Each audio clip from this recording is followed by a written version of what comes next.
what it's about.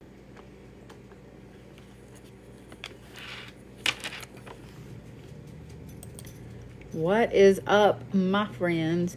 I'm a little frustrated. It is what it is, but let me see how many things I've got to go on. Okay, cool.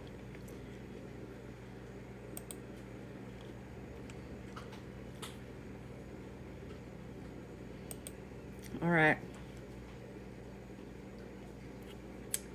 Thank you, love. I am letting you guys know right now that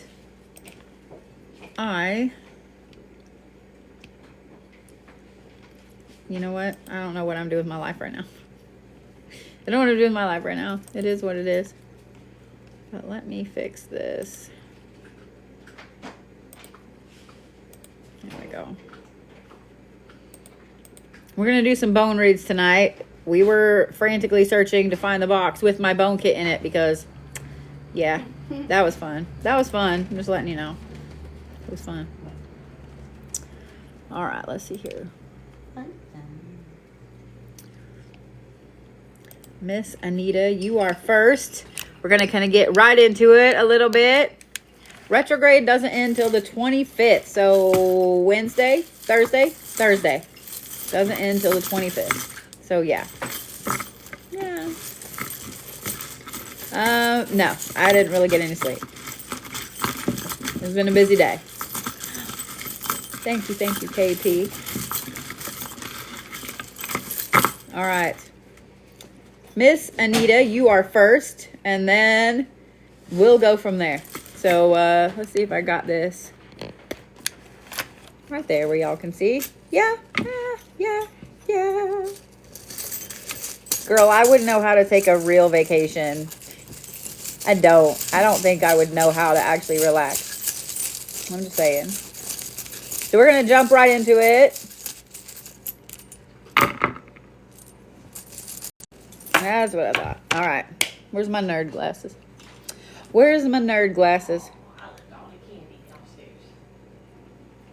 Did you get a key?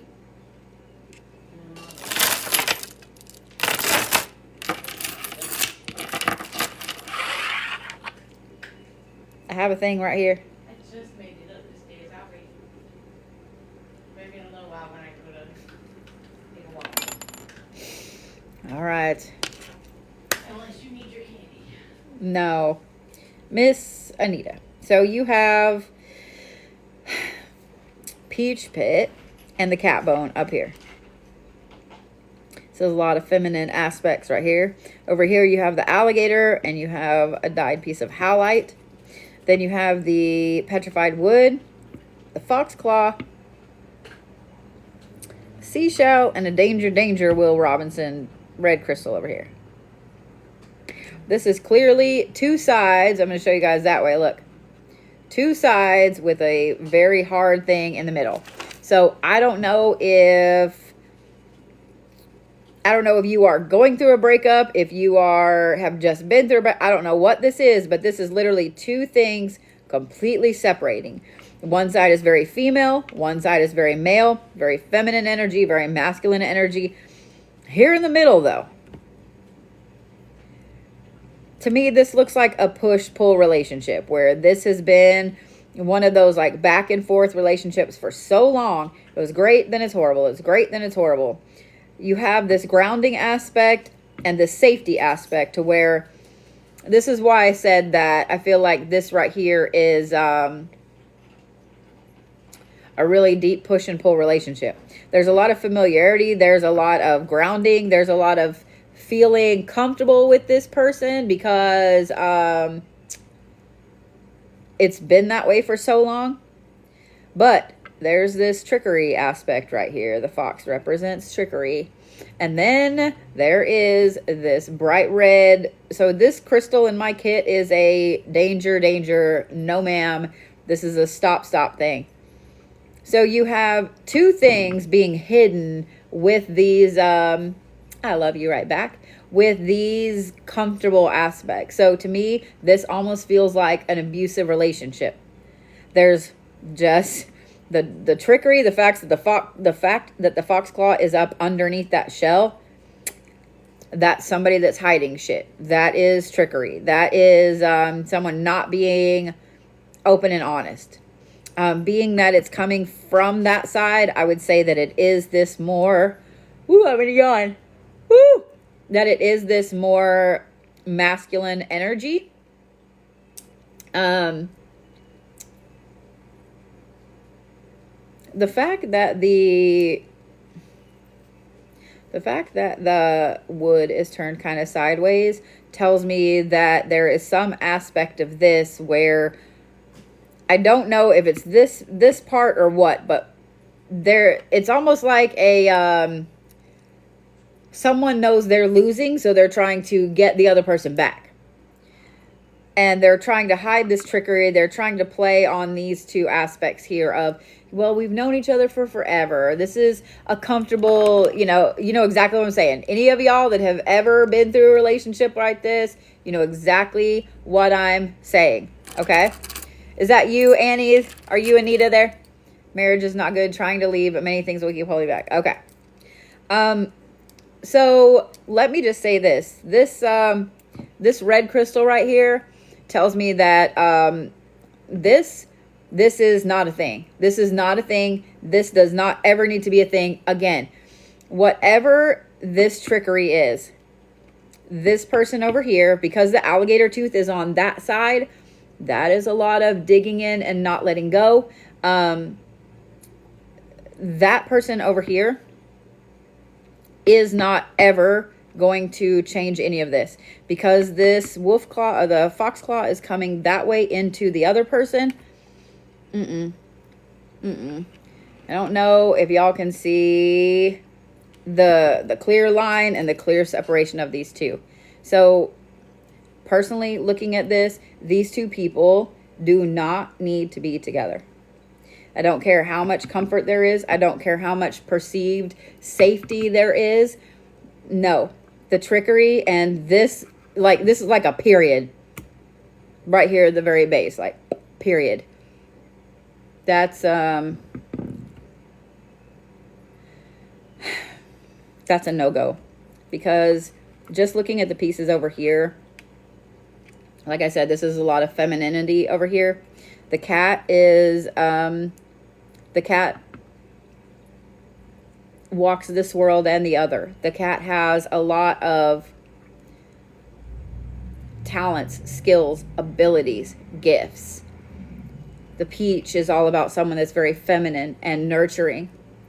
This over here, though, the howlite is supposed to calm anger. So when it is dyed like this, and it's literally going like this into the tooth, it is in part of the tooth. The alligator does not let go.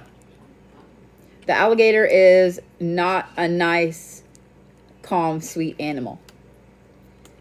These two are like complete polar opposites, and not in a good way. Sometimes opposites attract, and sometimes it's great. This is not great. This line right here, and this period, this dot right here, that is that's a no. I would say it's probably better for you to go ahead and make the cut and be done. It's going to suck. It's going to be hard because of the familiarity here.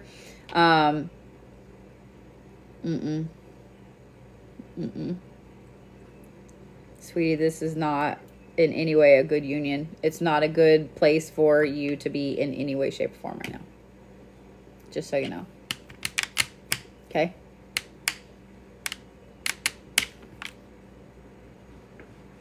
Yeah.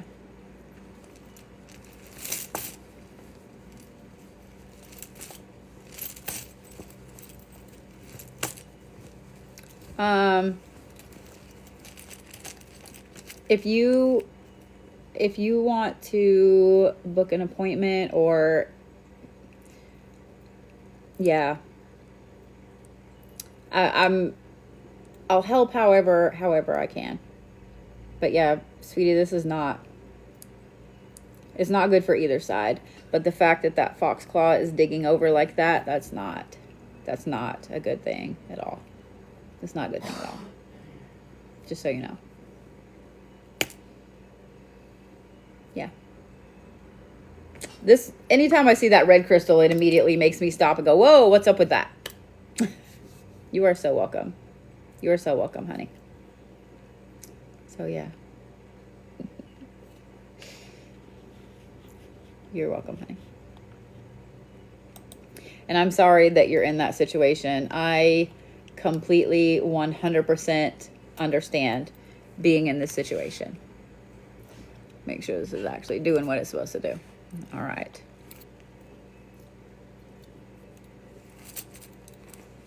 Exactly, dog queen.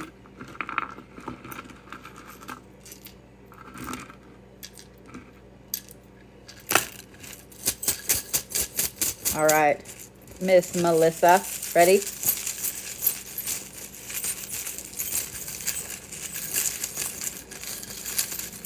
Thank you, Mama B.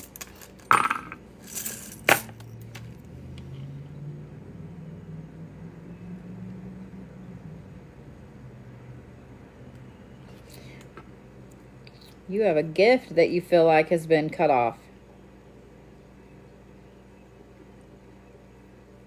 So you have a raven head up here completely away from everything else, and this makes kind of a curve. Then you have the other raven head upside down with the cat vertebrae underneath the buffalo. So this, just those three right there represent a hidden gift. Especially with the cat being underneath there. It's a hidden gift that's really starting to take shape. And I don't know if it just hasn't completely popped out yet or what. But the buffalo is abundance. It's inner strength. And then you have the zebra here that's upside down. The zebra represents teamwork in a group. And since that's upside down, it tells me that you feel like you're super disconnected. The peach pit up here is very feminine. It recommends. It is all about nurturing.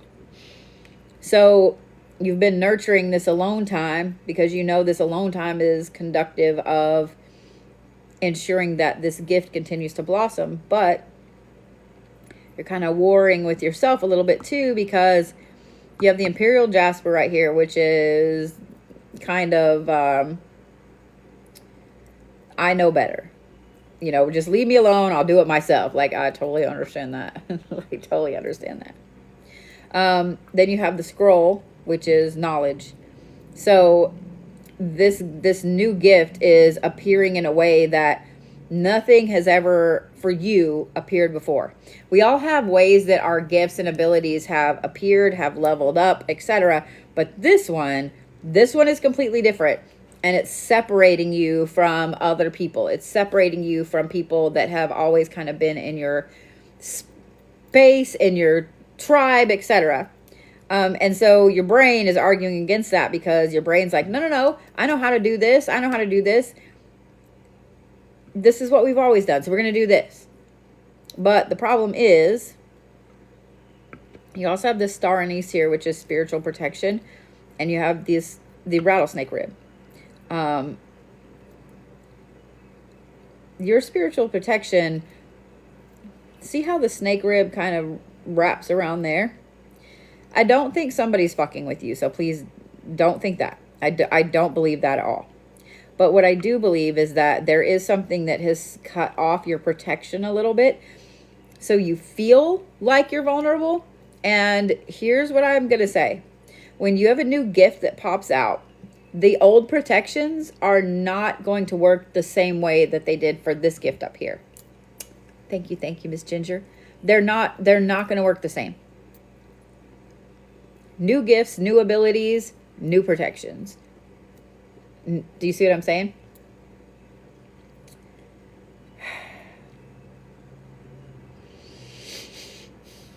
So here's the thing, because I know the part that really, really sucks is losing this gift. And it's not so much losing it, it's that gift is shifting. And I want you to look at it that way. This gift up here is shifting. That's why you feel like it's disconnected. That's why you feel like you're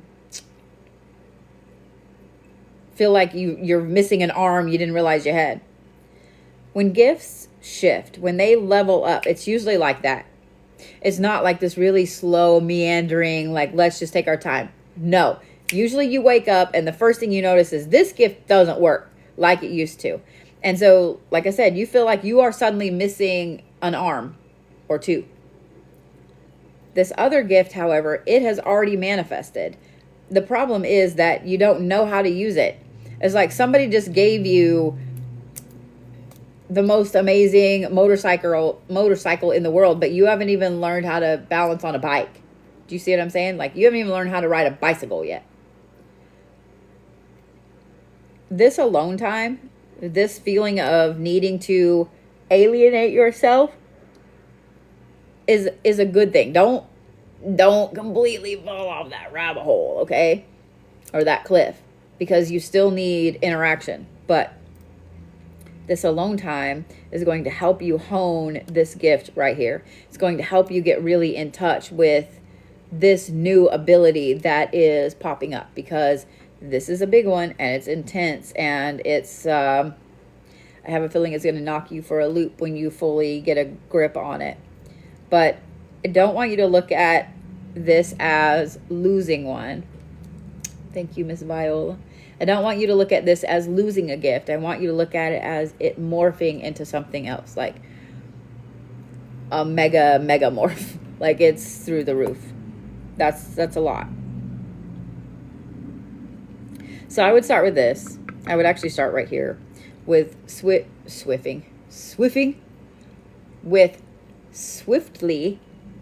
bumping up your protections. I would recommend diving into some new books, some new more expert practices, etc., as far as protections go. That'll help you with this. Okay? That makes sense, Miss Melissa Pooh.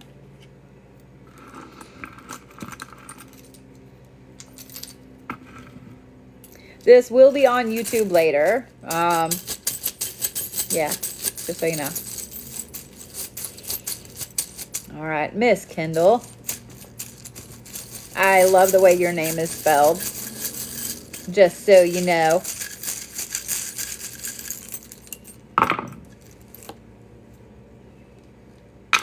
Okay.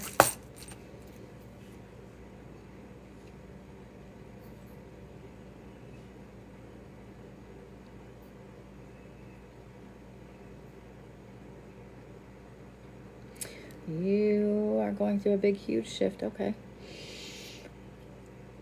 Ooh. Are you here, Miss Kyndyl, by the way?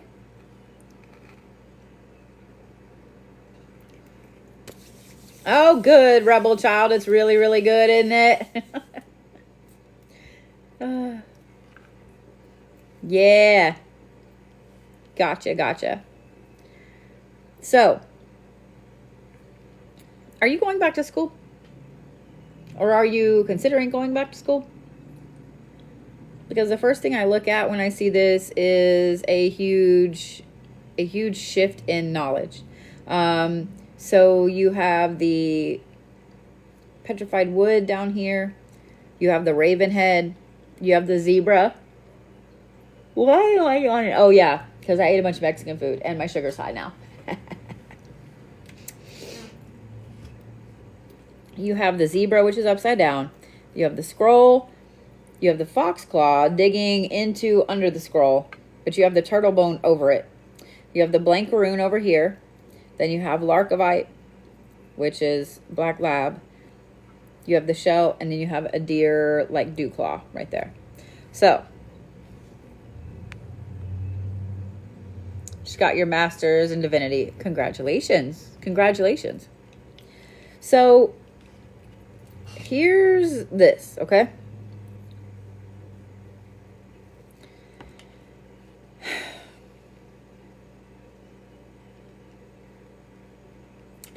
I would say, just from looking at all this, you're fixing to completely walk away from a lot of situations, people, places, etc. I don't know. Thank you, Miss Lindsay. I don't know what the reasoning is behind it. There is a little bit of mistrust down here with that fox claw. And the fact that this rune is upside down, there is one path forward right now. The universe is not going to let you get off of it. It's not. So anytime you try to deviate, or maybe you think, oh, I'm going to take a pit stop over here, I'm going to do... The universe is not going to let you. Like, there are no pit stops. There are no refills. There are no, like, let's pick up this person. No. The universe is shooting you forward on a trajectory that, to be honest, I don't even know if you're ever going to understand it. It's a lot. It's a lot. There's a lot of bringing peace in. There's a lot of bringing protection in. There's a lot of bringing spiritual protection in. It is also a pretty lonely path. Just let you know. It's a pretty lonely path. The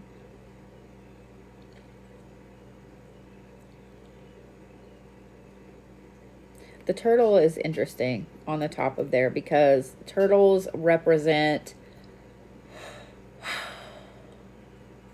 a whole bunch of different aspects for different cultures. It's protection. It's a deep connection to the earth. It is the ability to look inside yourself. It is a very shamanic type animal totem. I am really, really curious about the fox placement there, because that goes up underneath the knowledge. So here's what I'm going to say. I don't know who or how you've been learning, like who you've been learning from or how you've been learning, if it's online, in person, etc. There's an aspect to this knowledge that you're gaining.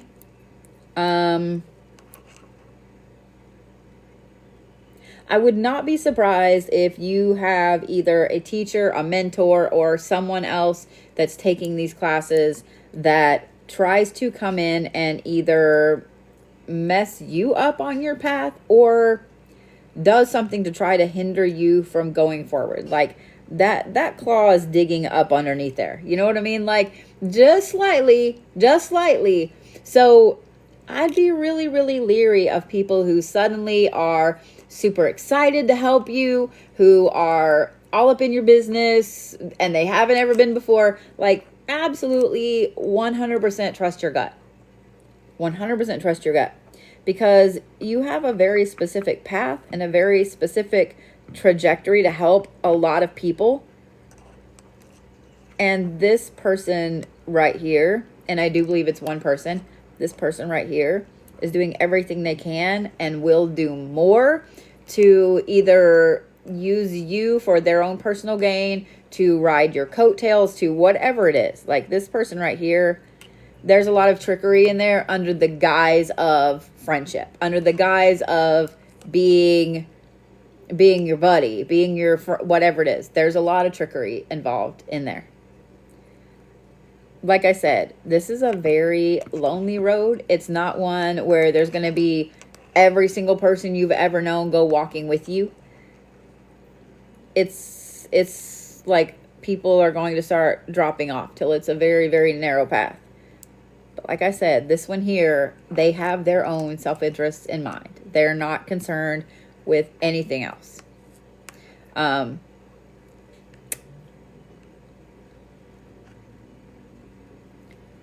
the way, you are going to continue to feel ungrounded for a while. Just know that's a thing. It's not because you're not grounding. It's not because you're not protecting. It's not because of any of those things. It's just that you are on a very high, almost straight up trajectory. So you're going to feel ungrounded for a while. It's okay. It's okay. Just embrace it. So, did that make sense? I can't with myself in the yawning. It's already irritating me.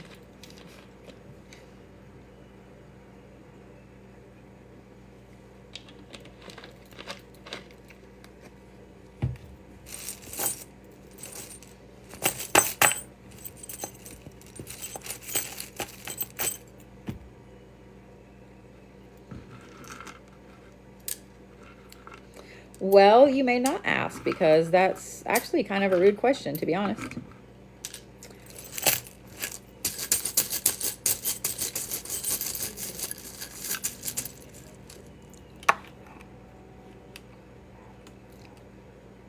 You are so welcome. You are so welcome. So just a yes or no question there, Ken. Whenever I was talking about that one person, I assume you instantly had someone that went in your mind. Am I right? Well, I appreciate that phrase. All right, Toisie, you ready? I just love your name. It just, I don't know why, but when I look at your first name, it just makes me think of like some really cool little doll. Fake friends get loud. Yep. I figured so. Thank you, Kimberly.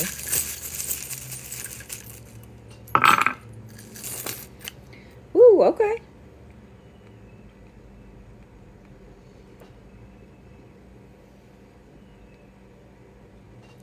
Lots of silver pieces in here. Lots of divine feminine. So you have the Marie Laveau coin. You have this silver totem that I've got that represents femininity. Then you have a silver feather down there, which represents your spiritual path. You have a little piece of zebra right side up down there. You have the Imperial Jasper, Bobcat Knuckle. This is a lot. Holy shit. I guess I'm unpacking it. I'm like, I just feel the anxiety from this. I just feel...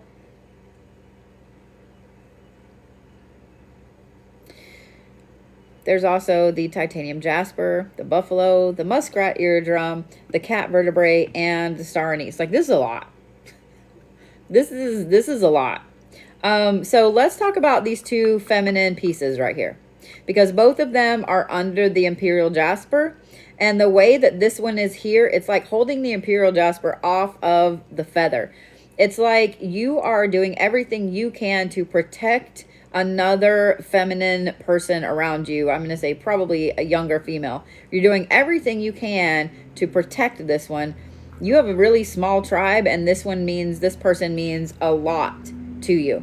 You're doing everything you can to guide her, to help her be strong. Like the bobcat knucklebone is holding that imperial jasper up. Like you're doing everything you can to build an amazing... I don't want to say wall, because it's not a wall. But you're doing everything you can to build up something epic around this person right here. You're teaching her everything you know. You're really a good listener. I have a feeling you probably listen way more than you talk. And that's why you're able to do all of this and build all of this up for her. The thing I'm going to say is, because the cat vertebrae is pointing out that way and the star anise is at the end and the Marie Laveau coin is way over here, like there's a pretty good dip, pretty good area in between those two. Be careful how fast you push with the spiritual path for this person, because I think some of it, she needs to get her bearings first with her own personal strength and so on before she can rocket forward. I don't know if this is like niece, daughter, sibling, friend. I don't know. Or if you're just actually a teacher. I don't know. But this is someone that, no, I don't think it's a teaching situation. This is like a really personal situation.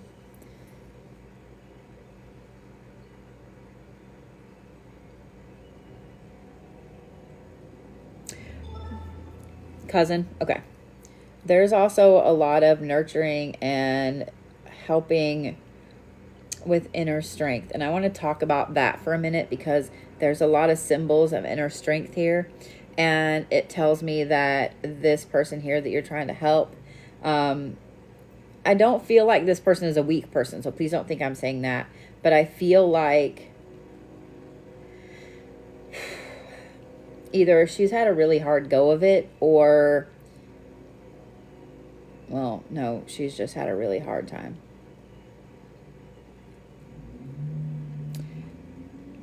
And I have a feeling that you're helping to advise her on some things. If I were you, would advise her more on working on her own core, her own inner strength, her own protections, her own practices before she ever tries to boost gifts, before she ever tries to go way out on a limb, before she ever tries to do anything else. Just because of all of this around her, protecting her, and you are the main piece holding the weight of that jasper up off of her. So encourage her to really, really delve into her own protections, her own ferocity, her own amazing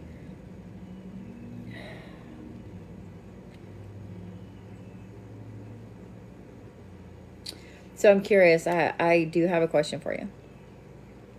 Seeing these things right here, you've always felt protective over her, haven't you? You've always felt like, these will be uploaded to YouTube. Yes, yes. You've always felt like this, like the two of you have just always been super tight. Am I right?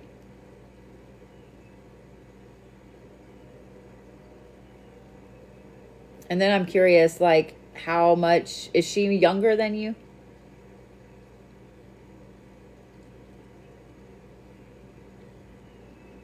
Because there is like a super protective aspect here. There's also some interesting connection here that hasn't been opened up yet.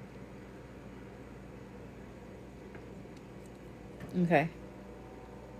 She's almost 8 years younger. Okay. So you're super protective over her then. Where are you guys from?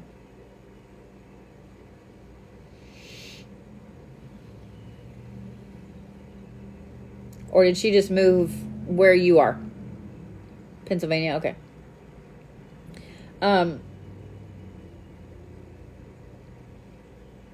There's a really interesting spiritual tie between the two of you.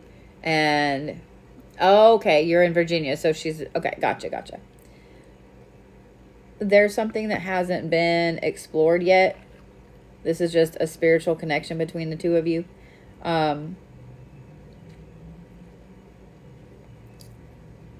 I also have a feeling that she wants to rush forward into some other things, and that every time she tries to rush forward into these other, whether it's, I think a lot of it's a spiritual practice, some gifts and abilities, the more she tries to rush forward into it, it's like the more they start to do this, if that makes sense. You know how when you try to grab something that is not in your path, the universe like pulls it back a little bit. You know what I mean? Hey, love, how was Nashville this evening? That's exactly what's happening with her. Every time she reaches for it, it pulls just outside her reach. It's doing that for a reason. She's got to learn to kind of control and do a little bit of like self-leveling with this. I'm going to say self-adjusting with her own strength and so on before she can ever really grab onto that. That's always going to be there. It's not going anywhere. It's not like you don't use it, you lose it, if that makes sense. It's not worried about that. It's always going to be there. She has a very intense gift. I would bet the two of you have a very similar gift, and I would bet that it probably runs in the family as well. So it is something that you can help her with, but she can't rush forward with stuff. She's got to breathe and be patient. And if she's almost 8 years younger, I'm sure she's all over social media and she's seeing all of this stuff and people doing all these things, and she's trying to do them too. Am I right?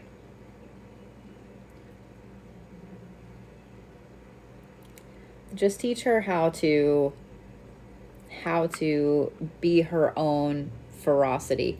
be her own protector, be her own. You're the only two that you know of with a gift. Gotcha. I'd be willing to bet a grandma or somebody like that. Very, very close, not way on up there. I would bet it's passed down through the lines. Seriously, I would bet.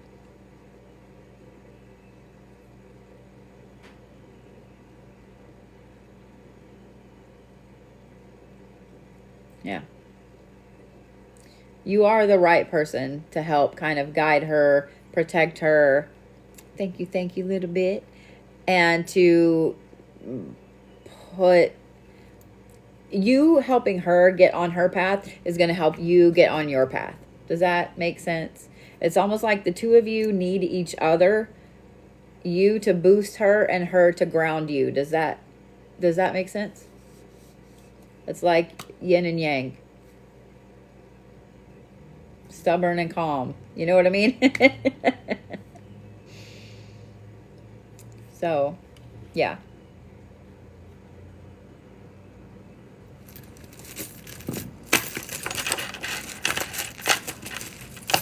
I love that the two of you have each other. Thank you, Miss Lori. Like, I absolutely love that the two of you have each other. I knew that was coming. We ate all the Mexican food a while ago. All of it. There's no more Mexican food left ever. Until tomorrow. Just say what I'm saying.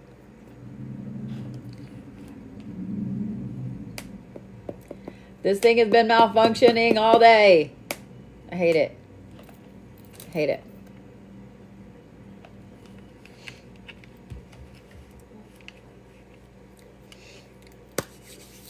All right. You're on the right path. She's on the right path. Thank you, Boris. Yeah. I would bet the bobcat suits her really well. Am I right? You are so welcome, sweetheart.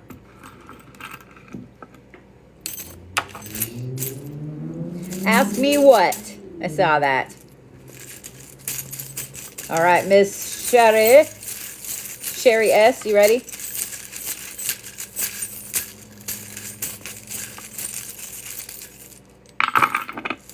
Holy shit fall. Okay. There's a new word. There's some new thing. Holy shit fall. That might have to be a new thing. I'm actually going to pick some of this up because shit fell out underneath. All right, Sheri, here we go. All right. So up here, you have these three pieces together. And I'm going to turn this so you can see them. So you've got the Marie Laveau coin. You've got the star anise. And you've got the blank rune upside down. This is a lot of spiritual shit right here. The coin, the Marie Laveau coin in my personal kit represents a really deep, in touch aspect of your spiritual self, your spiritual path, etc. The star anise over here represents spiritual protection. But this rune is upside down, meaning that the path isn't wide open. I would not, I mean, we haven't even talked about all of this, okay? But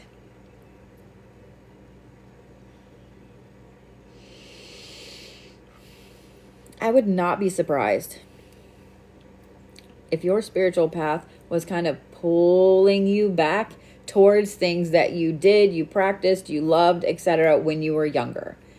And I mean, like, probably when you were 8, 9, 10, 12, 13, like that area, 8 to 13. As we grow, especially in that phase right there, that like 8 to 13, that's a lot of intense paying attention to the world, looking around. I like this, I don't like that. It's a lot of very intense yes or no, black or white, left or right. Like there's no gray. There's no in between in that age. It is the end of the world. It was the best of times. It was the worst. You know exactly what I'm saying. But this is pulling you back toward things that you really, really loved and cared about and that touched you really deeply when you were in that age range. There's a reason that you were obsessed with that stuff in that time frame of your life. And there's a reason that you're getting pulled back to be obsessed with it now.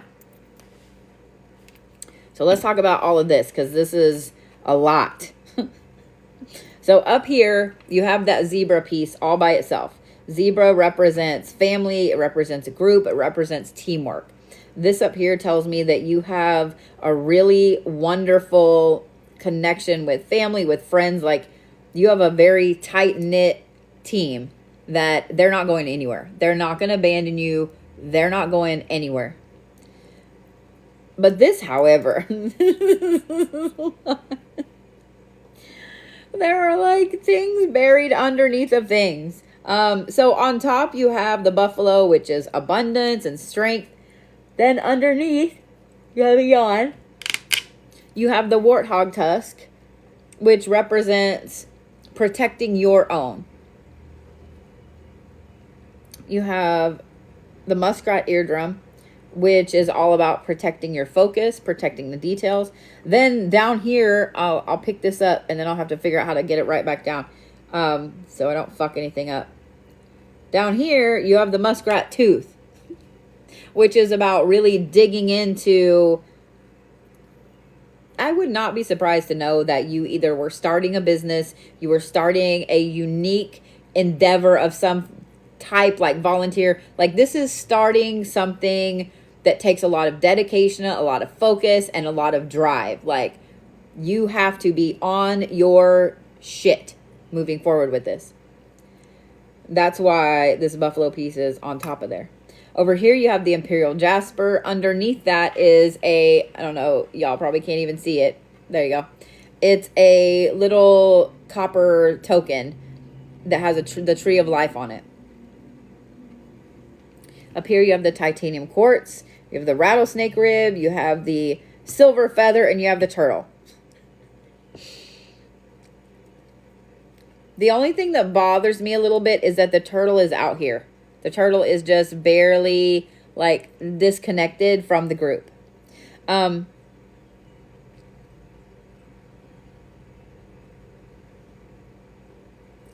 the snake doesn't bother me in this grouping, because I'm sure that some of you guys heard me say the rattlesnake in here, and you went, oh God.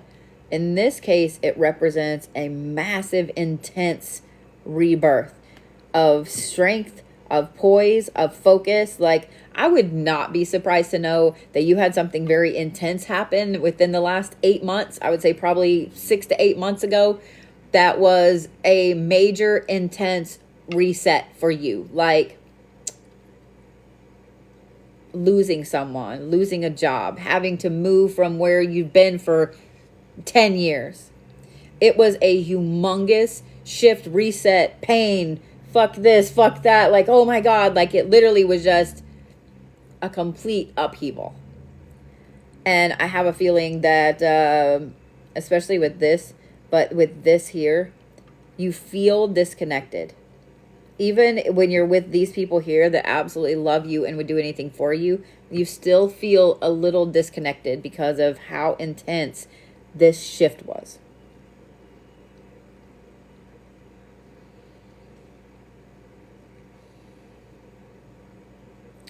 I'm gonna say this.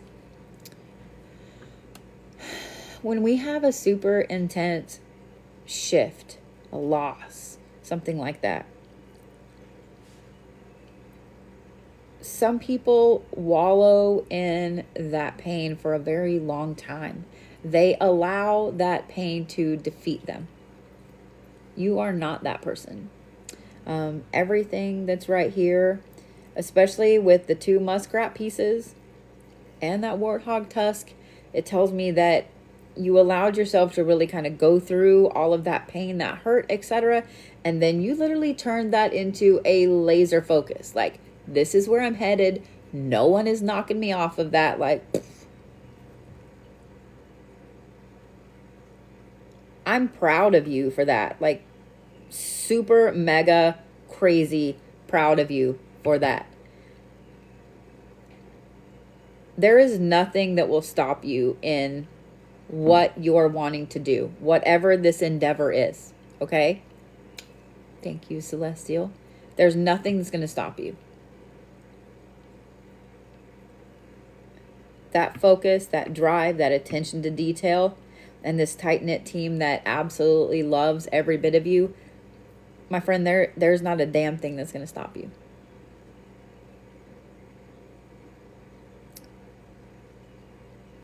This spiritual aspect up here, don't stress about it. I know that you feel a little disconnected slightly. Don't stress about it. I know that it's hard not to stress about it. Thank you, Miss Raven.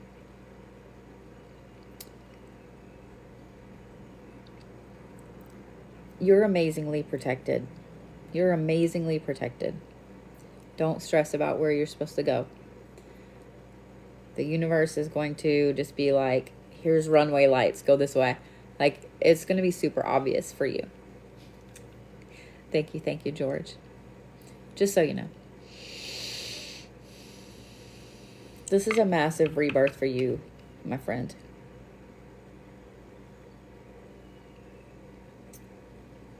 And I've been watching your comments a little bit. Good. I'm so glad. I'm so glad. And I want to just reiterate again that I'm really proud of you for not allowing this change, this loss, this hurt, etc. to knock you down and keep you there. I'm really proud of you for that. I know it's easier said than done. And to be honest, until you've been in a spot where you've been completely and utterly knocked down, it's really, really hard to know how you would react in that situation. Whether everybody likes to think that they would get back up. And sometimes we try to get back up and we get knocked down again. Thank you, Kami. We get knocked down again. And again, and again, and again, and again. And it's almost like the universe wants us to give up. But that's not the case. Every time we get on the right path, we're also going to have things that test us and things that try to push us off that path to see how hard we're actually going to fight. And the harder we fight and the more that we turn those emotions into fuel, that nothing's going to stop you. The yawning is a thing tonight. Thank you, hippie mama. All right, Miss Shannon Sprague, you ready?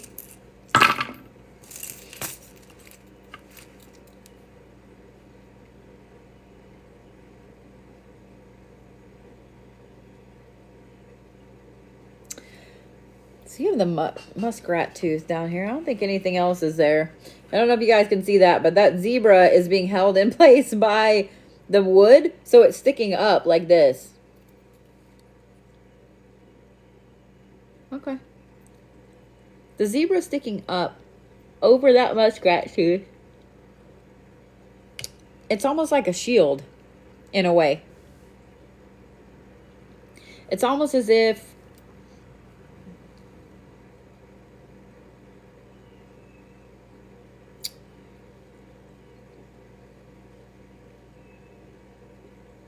oh. My phone popped up and was like, do you want to share this Wi-Fi password with Sass? And I was like, wait, what? Yes? Oh, I just looked it up on my computer to figure out what the password was. Yeah, it was just weird. Like, my whole phone went black, and I'm like, what the fuck is going on? It was just funny. It just threw me off. I was like, what the fuck? I had it Okay. on my old phone, but not the new one, so Gotcha. I was doing all the things. Okay. No, it's okay. It just threw me off. I was like, what the fuck? So, With love, Libyan. this is like a really tight circle. Whoever this is in the middle, there's one person represented in the middle, and I'm going to describe the people around here. So, yeah. This right here, this is exactly what it looks like when someone has circled the wagons. Notice the snake way out here by himself. See? See all the things circling the wagons? Notice the snake? Just saying what I'm saying? All right. So, this person that's in the middle,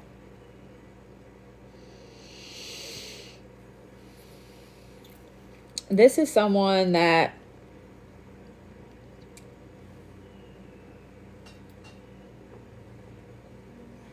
Okay, that's a piece of the zebra. I was like, is there something hiding in there?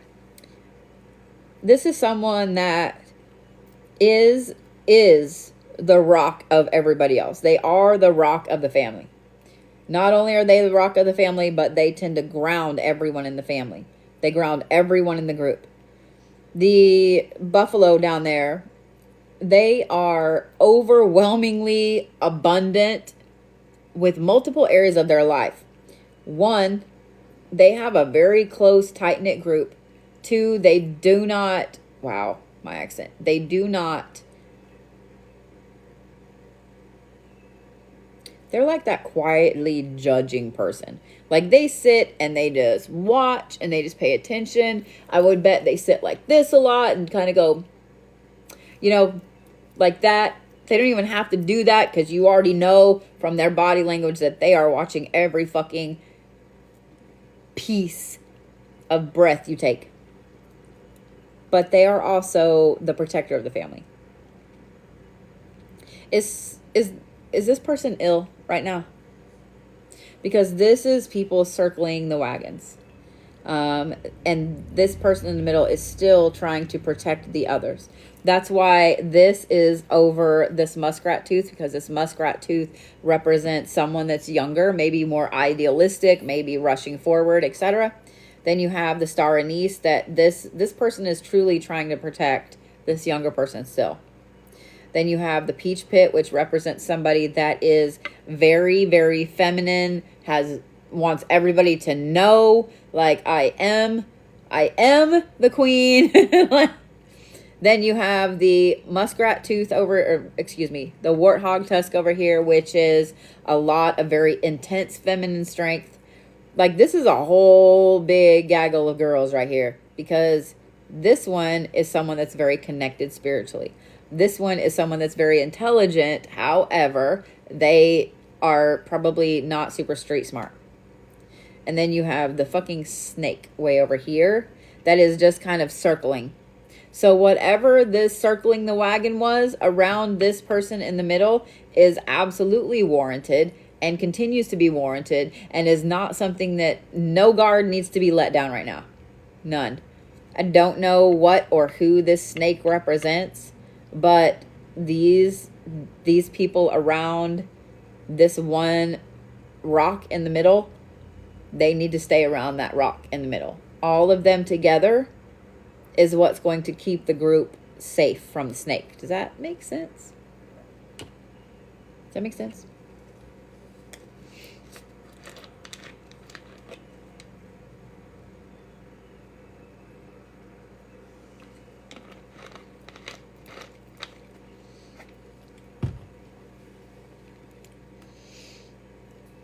I saw you say very interesting. Does that kind of? Okay. I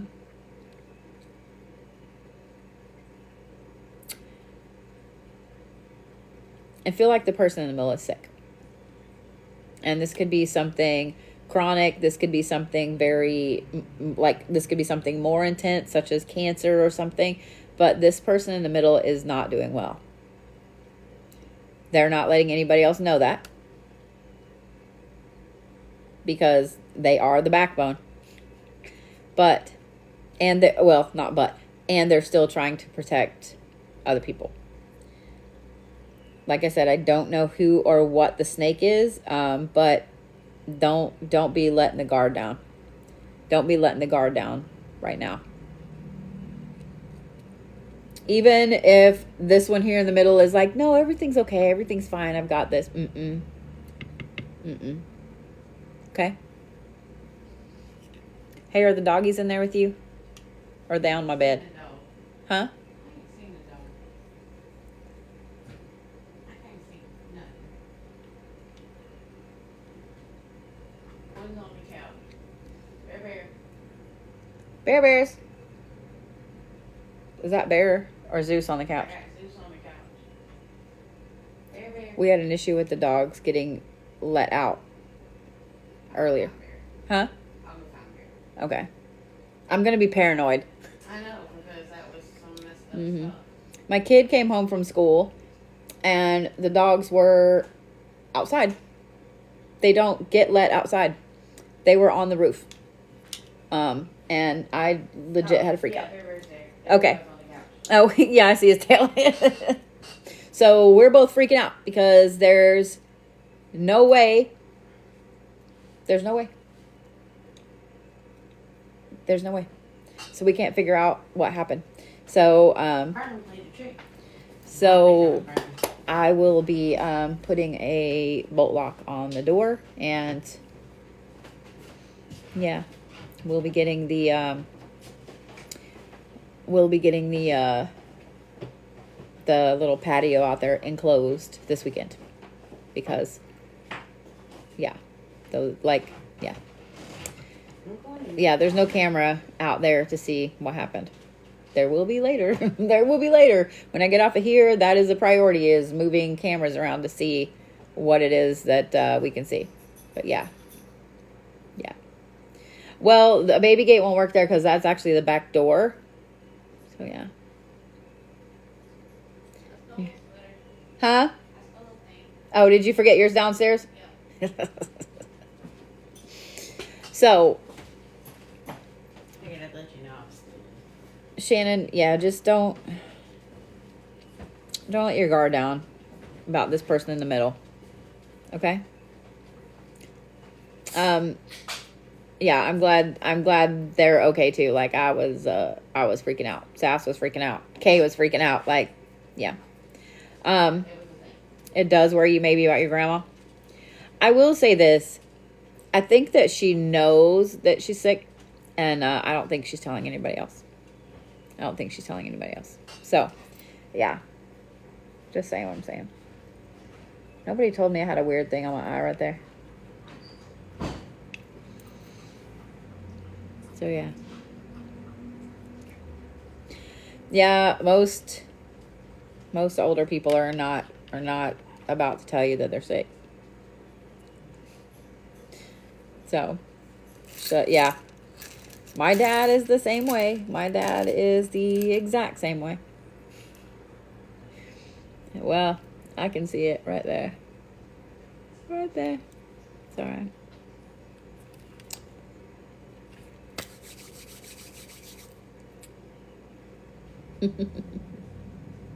She's 87. Oh, yeah, she ain't telling you nothing. She ain't telling you nothing. Well, like I said, if y'all are feeling the need to circle the wagons, there's a reason, and don't let your guard down. Because I don't really feel like this represents a person. It could. But I feel like this is more of a situation. And whoever this younger person is, whoops, that I just knocked with my fingernail right there. This one here.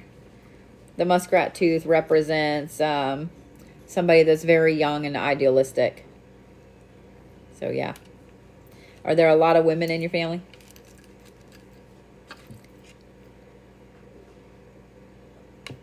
Like, there's at least 5 here represented in this. Yes? I had 2 phones and 2 computers, and one of them was Miss Ashley Sirico, you ready?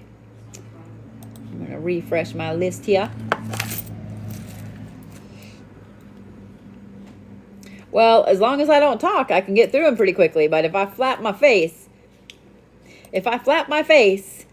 then there's that. Just saying. Oh, shit. Hold, please. You ever been skydiving? Nope, and I don't ever want to be skydiving. Like, I'm good never going skydiving. Why? I think everybody should do it once. I Nope. absolutely will never go again. However, you said flap your face. I never, Oh, of all the things I ever expected to flap while doing that, my face was not it. Yeah. see, I would go do one of the indoor things. I would do that. But like as I've gotten older, and to be honest, I really think that a lot of it is a brain issue, because my equilibrium gets off really easy, and so I am getting terrified of heights. But I love them at the same time. I don't understand that. I feel like everybody should do it once. I'll never do it again. I felt my soul separate from my body. Nope. He said never jump out of a good plane. Yeah. No, Miss Sylvie, let's chat. Let's chat, Miss Sylvie. Let's chat. Yeah, I get dizzy walking up a ladder too. I don't think that you were on the other day. And I am a terrible person and did not get to post photos today. But I want to brag on Sylvie there. I bragged on Miss Laura, and I need to brag on Sylvie. I need to take some pictures of Laura's stuff because I didn't get some really good pictures. This is what Miss Sylvie made me and sent to me. And I want y'all to notice the nose ring and the gnome. Both of them. I just want to say, dude, this is so sweet. And this is so cool. And I have to know, did you hand make the card too?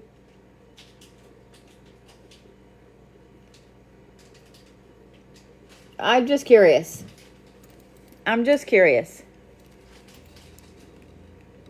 Look at that. Oh no, Rosaline. Thank you for pushing me up in the For You page though, sugar. I've got to take a picture of the stuff that Miss Laura sent to me because holy shit. But yeah. I was going to try to hang your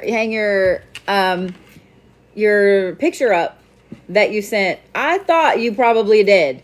I loved it. I noticed the nose rings right off the bat on the gnome. And I was like, look at his little nose rings. And they were like, what? Where? And they're like, oh my God. Yeah. So I am so terrified of someone breaking that gnome or that book that he's in a glass shelf. He's in a glass case. Yeah. The way that it's set up, I don't think I took a picture of the setup, but yeah, he's in a glass case. Oh, look, new deities are in. There's that. New deities are in. But Miss Laura sent me some amazing, amazing goodies as well. I just need to get a picture of them. Yeah. Yep. Yeah. I really try to make sure when you guys send me something cool, especially if you handmade it,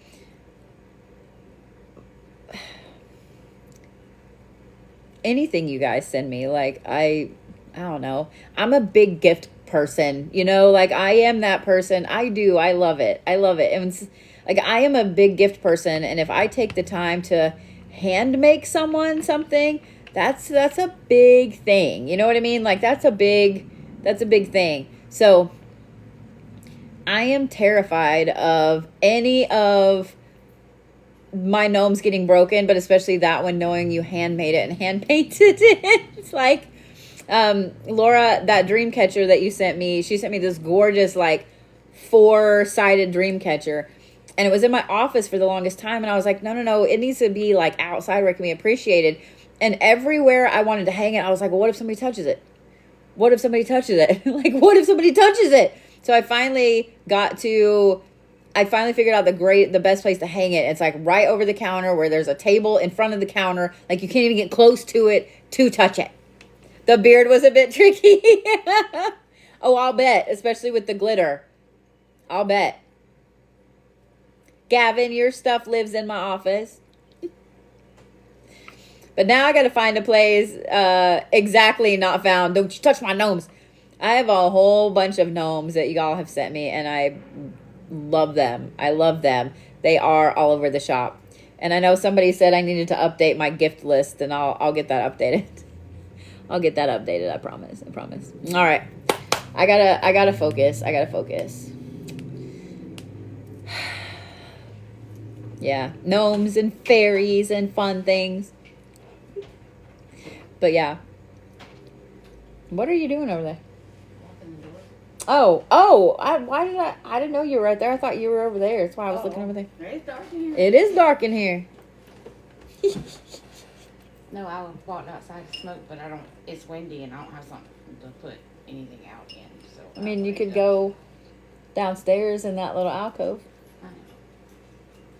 I just didn't want to put it out there for the... Oh, I was waiting for you to go. I ain't going down those fucking stairs. Oh, I don't mind. I don't want to go down the stairs. I ain't gonna lie. I don't want to go down the stairs. Miss Ashley, you are next.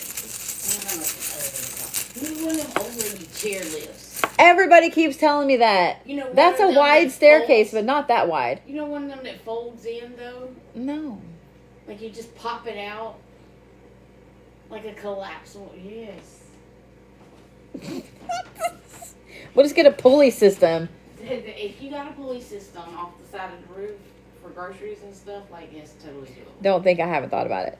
Like, all you need is a couple boards, a pulley, and some wire. Like, we good. A basket at the end. Seriously, though, y'all, those stairs are fucking stupid. They are so damn steep. If They so are. Steep and narrow. Like, you're... Yeah. My foot's a size 8. What size is your foot? Like a 6 or 7? Yeah, 6.5. My whole foot does not fit on the width of the stairs. Like, how'd you like the ones at Crossroads? Those ones are much more narrow than that one. Yeah, but if I put my foot all the way against the next step, like a quarter of my foot is hanging off the back of the step. Like, they are narrow as shit. I don't know. I've gotten pretty good at going up and down them now. But yeah. I catch my old fat ass trying to sidestep down the stairs. Not a sidestep. They're not that bad. No, but my balance is. I got ADHD and I'm clumsy. You know, I think I tossed a box, an empty box, like down the stairs the other day, just because I hate carrying things down. I'm always worried I'm gonna fall, right? So I tossed a box and I watched it slide down the stairs, hit the landing, launch itself, and slide down again. And I was like, why don't I have a slide? Why don't I have a slide? Like, I feel like that should be a thing. As long as you keep the car running, my brother will unfasten one from the local park just as fast as he can. Think about it, though. Like, how cool would it be to have a slide where I could just slide down into my office? Like, super secret ninja style. I could just go, whoop, and just pop, land in my desk. Going down is not the problem. No, going down is not the problem. I need a birdcage elevator. All right.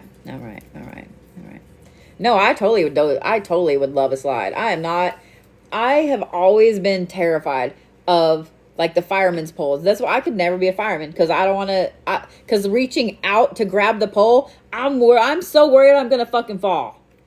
I couldn't, I'm not going to do the firefighter pole. I'm not. I will fall. I will be the dumb shit that falls through the hole, busts their whole face up. That'll be me. I'm going to fall through the fucking hole. Not doing it. What is the trap door over? Huh? What is the trap door over? Where does that land downstairs? It doesn't. Like, is it over anything? And I know it doesn't land downstairs, but what's below the trap door? Okay, so below that trap door over there, or that hatch, whatever, there is it's about, I can't completely stand up straight, but almost. So it's like 4 foot. There's a 4 foot area between the apartment and the ceiling in the shop. And you already know the ceilings in the shop are high. Yeah, but where part of the shop does that land on? Everything underneath this apartment. So both sides. It goes completely from edge to edge. But right there in particular, that corner, that door, that corner. So that would be, okay, so the stairs. Okay, you know where the routers are in the concrete room? Yeah. Yeah. Okay, so that is right there underneath the stairs when you come up. So right there at the top of the stairs, if you were to go straight down, that's where the routers would be. So that hatch. You think that would be on the concrete side, or would that be on the walk-through side? that hatch sits just barely on where the kitchen is. I was just thinking like a spiral slide. Like if you were gonna put one right now, like if it's already. I like that this is. I painted that ceiling, and I know what that ceiling is made of, and that's already dropped through the floor halfway. Like you could literally a 4x4 hole and spiral slide, right? Like where would you land? Yeah, but the thing is, like, if you had to go down in that hatch, if you had to go down. Well, you would put the slide up here. Okay, I was like, 'cause I ain't going down there. Just the fact that it's already broke through that much of the floor, and you don't have to cut a hole in this pretty wood floor. Like it's already there. Like that hatch scares the fuck out of me, and so, just going down there. I know my kid loves it, and everybody else has loved it. I don't love it. I went down there one time, and that was it, because they all were like, "Ooh, tubber dog, dare you?" All about it, because you could get the spiral slides like by the kids, so you can make Oh, it yeah. as long as you want to. Yeah. And you could put it to where like the slide opening, you just have to open the hatch and boop. No, I ain't Down opening the the hatch. slide. I ain't, no. Like not go down No. in the hatch, but when you open the hatch, the slide's right there. So I'm thinking if we put a slide in my bedroom, then you put a hole in the floor for but then I could slide directly into my office. Do you see what I'm saying? Like I could make it to where I'm just like boop, and I just maybe it's like Inspector Gadget, and I just land in the chair. You see what I'm saying? Or maybe I could have like this badass ball pit at the end in my office. ball pit would be fucking fabulous. Right?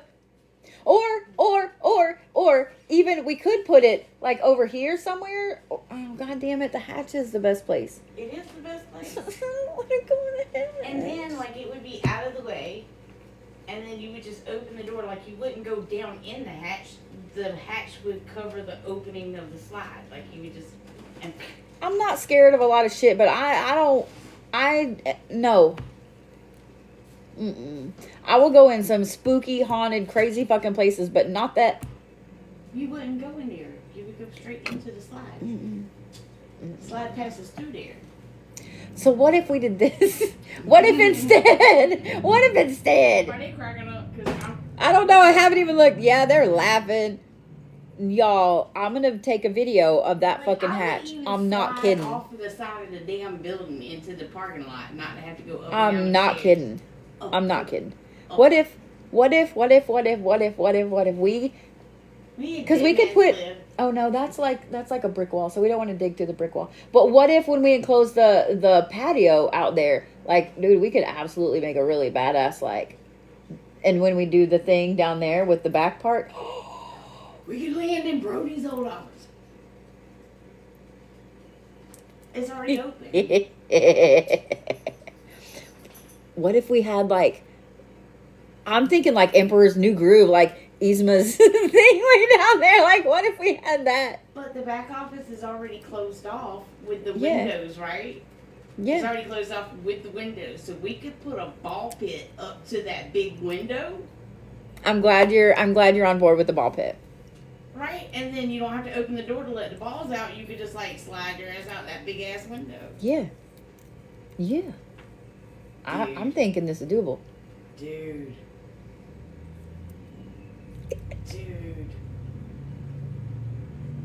Slide or no slide, ball pit has to be a thing. I think so too. I 100% agree. Yeah, that's the perfect use for that office. A therapy, desensory. Yeah. Ball pit. I agree. I 100% agree. I think we need a ball pit. Little step ladder right outside that window, so you could just run up and dive in. That's what I was saying. Like, we'll just get the door shut. Like, the door will just be shut. You have to go in the window. I mean, that window's like a bay window. Perfect. Like, it's a big window. So perfect. If you feel it, and it's a high, like the bottom of it's high. more like a check-in, check-out window. I also have an extra TV, so I like how we went from slide to ball pit room. Like, we could have I mean, the slide means going through the floor. It's like construction for the slide. But we could literally get on Amazon and order a shit ton of balls and be done.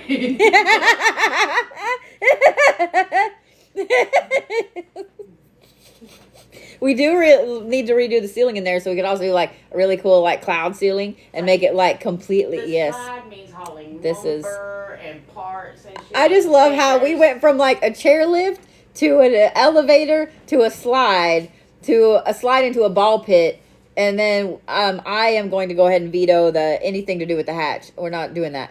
And now we went to a break room, a ball pit break room. I think that sounds great. Oh my god, you know what would be really cool? Yeah. You know those little old lady round trampolines? The little trampolines? Yeah. Like if we got like 4 of them and put them in the corners of them rooms and then put the balls on top of them. Yes, because then you could do like, if you get in the corner, then you could do like jumping flips back into the balls but having to go out and back in and back out and back in. I need a bouncy house. I was going to say, we could just get a bouncy house because the big warehouse down there is big enough for a whole fucking bouncy house in that bitch. Let's get a bouncy house. I was going to suggest we put your hot tub back. No, it's going on the roof. Rooftop hot tub. You probably need to do them damn ribbons. With love. Everybody's like, what? With love. Kid stuff with adult money. Dude, you know what? Did you ever watch that movie Big? You know where he gets big and he gets the job and he has that apartment with the trampoline and shit? Like, I mean, if anybody should have it, I think it should be a Bodie. I mean, I'm now suddenly rethinking my whole idea for that room back there. I mean, have you ever seen, like, the trampoline park, ball pit, big bedroom meets, like, gothy witch? Like, that could be fucking epic. That could. I would really never... what we're doing right here is setting me up for a massive agoraphobia attack of never, ever wanting to leave. I feel like... The problem would be what? That I just need to grow food. So I just need to get my food growing things better. Well, guess what? I'm looking at, about 1,000 square feet of rooftop garden. I know, right? And Gary said he didn't care. I was like, hey, can I put like some grass and can I put some grass and some shit out there? He's like, I don't care, just don't damage the roof. I was like, all right. Gary and his dad are like the coolest building tenants they really are. Ever. They really are. I tried to tell Gary's dad, I was like, I got a problem back here. Can you come look at it? He was like, just paint it black. Yeah. He said black fixes everything. I'm almost surprised he hasn't made a joke about me painting everything up here black. And all this woodwork, I'm surprised he didn't like specifically say, listen. Dude, have you ever tried to paint woodwork? Fuck that noise. No, but you did paint the entire building. Yeah, but that was different though. Yeah, no. Painting wood paneling, no ma'am. Oh, I wouldn't do it. Nope. That has to be Kay coming in. Has to be. Hi, Kay. Hi. Yeah, I was like, that has to be Kay. I'm sorry, people. All right. How would you cut sod on the roof? So the roof is actually rubber. It's a rubber roof. So there's, yeah. I'm not really gonna put sod up there, but I did talk to him about like indoor outdoor. No, I'm gonna put like the indoor outdoor carpet on the back patio so the doggies it won't hurt their little feet to be out there. But yeah, no, I already talked to him about a garden out there. All right, Ashley, I'm so sorry. We got completely off on too bad Kay wasn't here. That little shit, she'd be in here like, yeah, let's do that. I mean, Kay's here now. Kay, we just had a whole plan to put a slide from up here downstairs, and that evolved. Actually, it started with a stair chair and then an elevator and then a slide, and that evolved into turning that one office in the back into like a ball pit room, and then yeah, it's escalated from there. The Brody's office is now officially going to be a ball pit. Ashley, I was apologizing to Ashley because I need to get her. She's like, no problem, I was here for it. I mean, I'm just saying, I want a Willy Wonka shop. And this is turning into Willy Wonka shop. And I think all the balls should be black. Is that a thing? I don't know, but I feel like all the balls in the ball pit should be black. What if they were like black and blue and purple? Wait. No. Then. Yeah, black. Then. Because they, yeah. We should write shit on white marker on them, if you will. It should be like, Cards Against Humanity. It should be like Cards Against Humanity. But Cards Against Witches. Balls and you got to dive and grab two. Okay, now see, I feel like this could become a game show right here, and it would be great. I mean, just saying. I would charge admission for that shit. Hey, I love you. I love you. Did you get dinner? Yes, yours is. Oh, I didn't unpack. Yours is actually in the very bottom of there, so you might take that Did they see into. me? Huh? No. Now they can see you. If you want to take Did they that. see me? Did they see me? I don't know. I wasn't looking. If you want to take that in the living room and turn the light on, yours is in the very, very bottom, but there's all kinds of other stuff underneath, on top of it. Okay. How was skating? Great. I love you. Love you. Everybody says hi, Kay. Bye. Keisha said ghost arm. Ghost arm. Yeah, because Kay likes to put her hand and stuff over here like, can they see me? Everybody's saying hi, Kay. Where's the living room light? It's, hey, Sass. Huh? Will you, right here on the, yeah, you know. There you go. There you go. Gooder. All right. Should make it all glow in the dark. Now, I will say that, like, Sass and I did a lot of in-depth research in certain parts of Meow Wolf in Santa Fe. What? Oh no. Where's the house? Uh-oh, what happened? What spilled? It's okay. We got it. Water or salsa? Hmm? Water or salsa? Neither. Pepsi. Okay. There's a couple of towels in your bathroom that I put in there. All right, Miss Ashley. I'm sorry, Kay. Ugh. Here, I got it. No, but I got Chloe's there. I'll stop and clean it with some cleaner so it won't be Well, sticky. you had this fall out on the outside, so we're gonna leave it over here because it apparently needed to come out, but not be completely in. All right. Did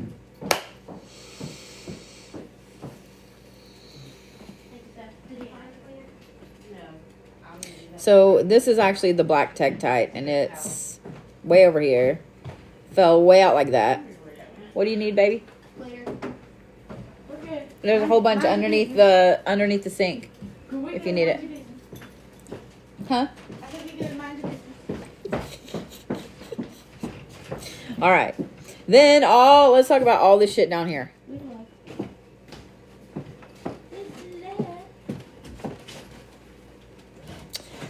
All right, I got to ask kind of a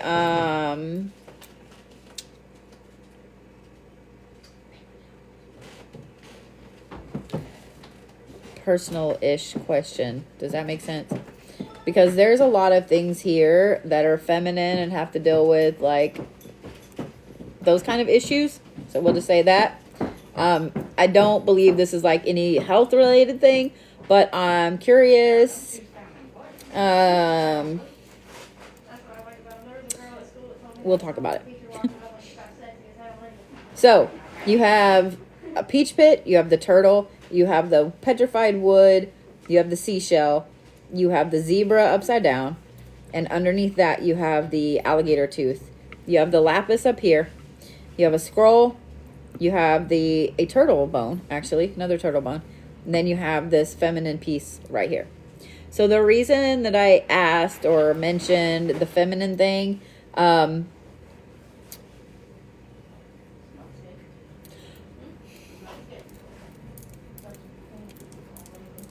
trying to figure out the best way to say it. I'm trying to figure out the best way to say it.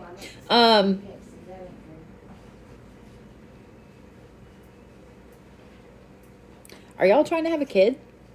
We'll just rip the Band-Aid off. I don't know if y'all are trying to have a kid or there's a lot of feminine things here like that. Nothing bad.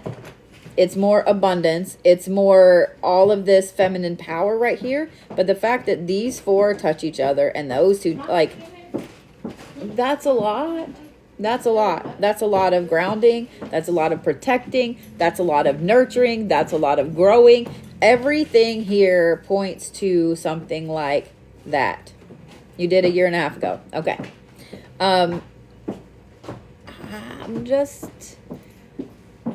I don't normally talk about stuff like that in a reading.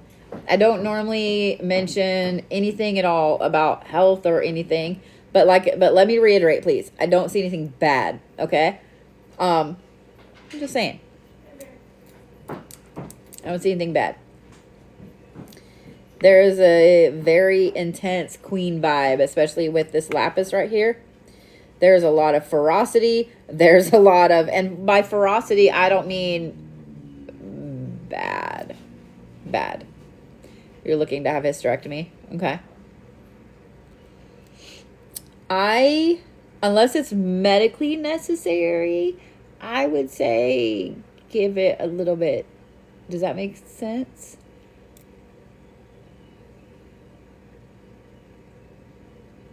Just saying.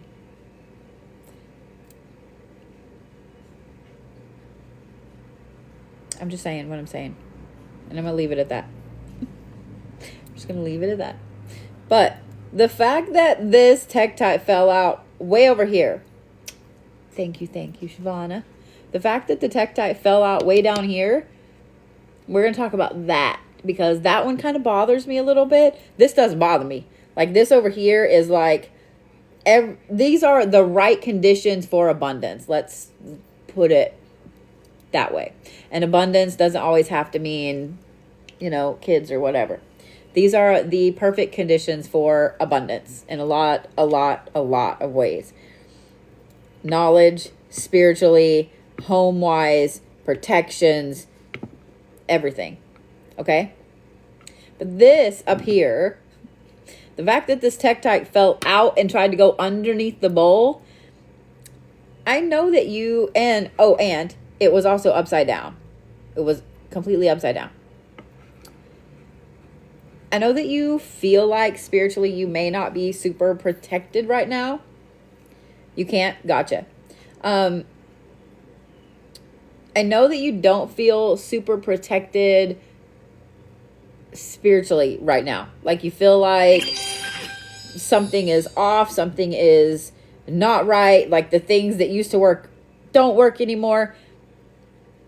And I know sometimes that tends to get to be like a worrisome aspect of things, but I'm going to tell you not to worry about it because whatever these things were, you don't need them anymore. Whatever is going on in your life right now is exactly,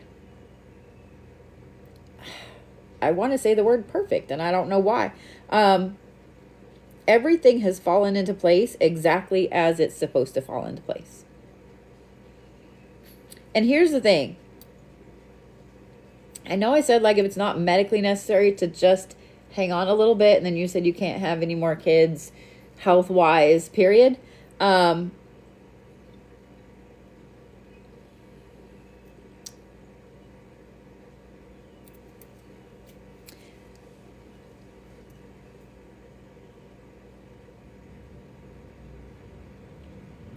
I'm still going to say just hang on a little bit. And I don't necessarily... Okay. Here's my feels. And here's the reason why I'm saying that. Because there is something intense and amazing that is supposed to come into your life.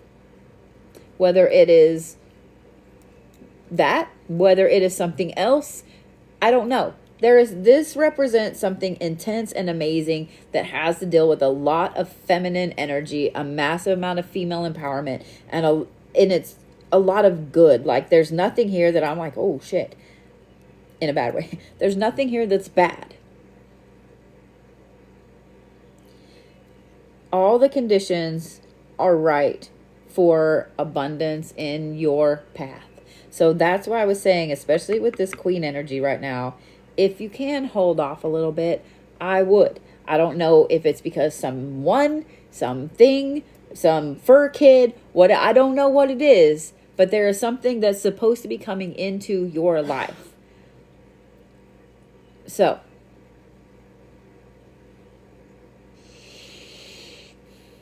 quit worrying about old protections, because they're no longer what you need.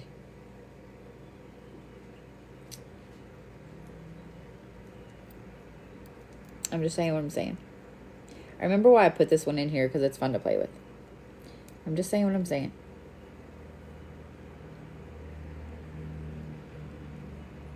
Like, I don't know what it is. I've had this bone kit. I've put this bone kit together. All like, it's my bone kit. I've had it for a long time. But what's funny is, like, this right here, just looking at that particular configuration, it just makes me happy. It just makes me happy.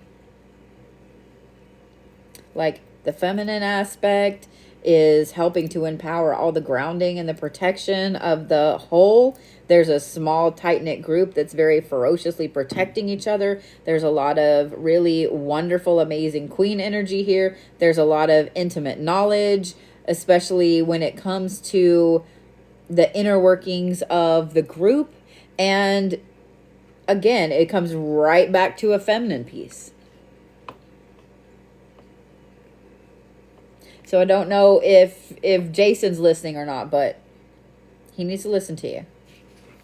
He needs to listen to you. I'm just saying what I'm saying. The bottom of my knee itches, and it's fucking weird. This is set up perfectly for something good to come in. If that makes sense. Well, I'll have it uploaded sometime this evening. When I get off of here, I'll download it, and then I'll have it. And depending on how long YouTube is going to take to upload it. So, yeah. So, I brought one up here, but I don't know where I put it. I have base bone kits in the shop, but it's always better if you can get a good base kit from someone, somewhere, etc., and then you add your things to it, because that's going to make it yours. Like, some of the stuff that I have in mine, I have no fucking idea where I got it. It just ended up in my bone kit. That's what happened. It ended up in my bone kit. So, yeah. Miss Ashley, I don't know what conditions have been going on to get you to this point, but it's prime time for abundance within your household right now, my friend. Just saying. Oh, sorry, I didn't mean to push that. Sass said, sorry, I didn't mean to push that. You've had a lot of negative happenings. It could be just because it needed to clear that shit out. I'm just saying. Does that make sense? I meant the words, I just didn't mean to push it. Yeah. This is everybody supporting everybody else in a perfect balance right here. So, yeah. I love that you said absolutely. Sass was telling us earlier that somebody said that only old people say absolutely. And I was like, I've said absolutely for a long time. And dot. Oh, I love the ... after stuff. Like, just say what I'm saying. ... I am going to use the ... until I fucking die. Somebody was on TikTok talking about, old ladies, would you stop using the ... in every text message? And I was so hurt. Like, I don't give a shit. I say, ... Look, everybody's like, me too. Yeah, see? ... is like, you heard what I'm saying? Like, ... is, can you believe that shit? ... is like, I ain't got words. Brandon said I use it. Tosh said ... forever. This shit up. ... I mean, like, it had, like, I don't care. I'm gonna still use it. you're either gonna get ... How old are some of you guys? I'm just curious. How old are some of you guys that use ... And Gen X is ... I'm just curious. Who's the youngest one in here? Let's see. 40, 50, 50. Yeah. 21. Bet. Yeah, 40s, 50s. It's us. Damn it. 21. There's a couple of 21s. See? Nope, there's 30s. There's always an old soul in the crowd. There's 30s in there. It's us. We're old fuckers. See? 24. See? I see some young ones. 30. See? Eden, look, Eden said 16... That's awesome. That made it right there. That's it. Eden has spoken. Was that you downstairs that said I'll quit using ... when people start spelling out actual words? Yeah. She was telling me about, like, dear old ladies, like, quit using ... I was like, I'll quit using ... when y'all start spelling stuff right. How about that? My inner English teacher and editor just completely came out with all that. I'm like, I don't care.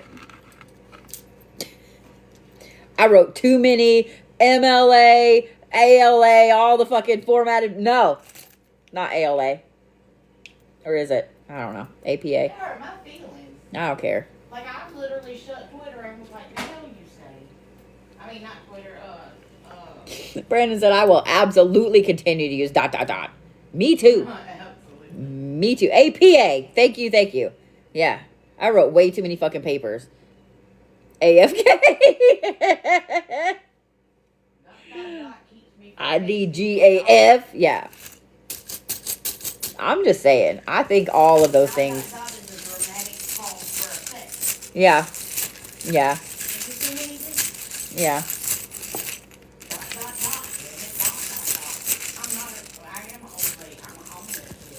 Mm-hmm. You said you wanted to be a crone in the back of the shop, right? I meant like one day, but if we're ready, like, I ain't gonna turn down the opportunity to be I mean, one day. I'm Oh my god. We just need to have, like, maybe we just need to have a subscriber only chat later this week that's like Bodie and Sass chat. There really is always a Bodie and Sass chat. If y'all heard half the shit we talked about. Somebody said, she said one day, not today. All right. All right, Miss Tashana. Yeah, Ashley, I'm just saying, leave things open. You know what I mean? Leave things open before you, yeah. I don't know why, but just not yet. Unless it's medically like you need to do it right now. It's so weird that I feel like I need to reiterate the pause there. Just saying. The shop is not open on Monday. Nope, we are closed on Sunday and Monday. Why does it have to be a subscriber only chat? I'll tell you what, we'll do a subscriber drive. A chat, I'll schedule that live. Because if you get access to the Bodie Sass chats, we need to know that you can afford medical care because you're going to have to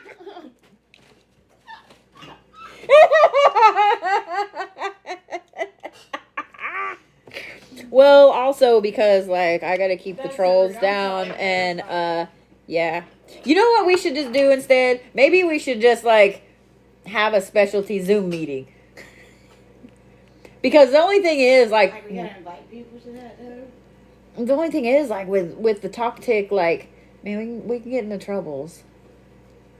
Why? I know how to substitute words. Me too sometimes. Actually, most of the time I'm pretty good at it. I'm pretty good at saying, like, you know, myrtly. Oh shit, fuck. All right, Miss Tashana, you ready? Probably should just be.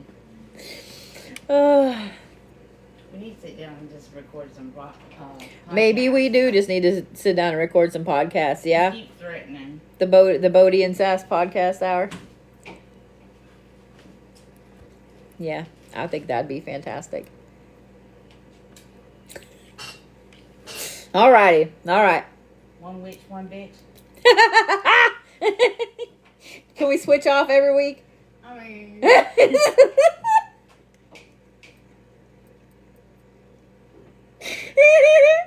Tashana said BS with Bodie and Sass. Because that works. BS. BS. Mm-hmm.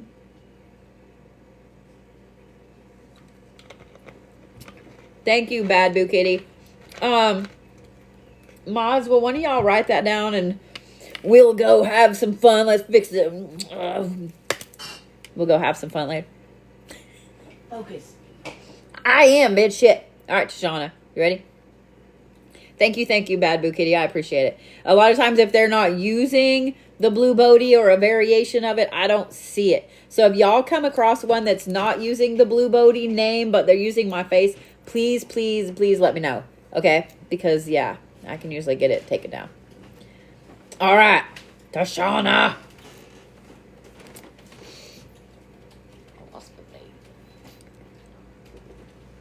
So you have a deer tooth up here. You have the buffalo bone. You have the scroll down here. Make sure there's no under there. You have the raven head. You have a deer tooth.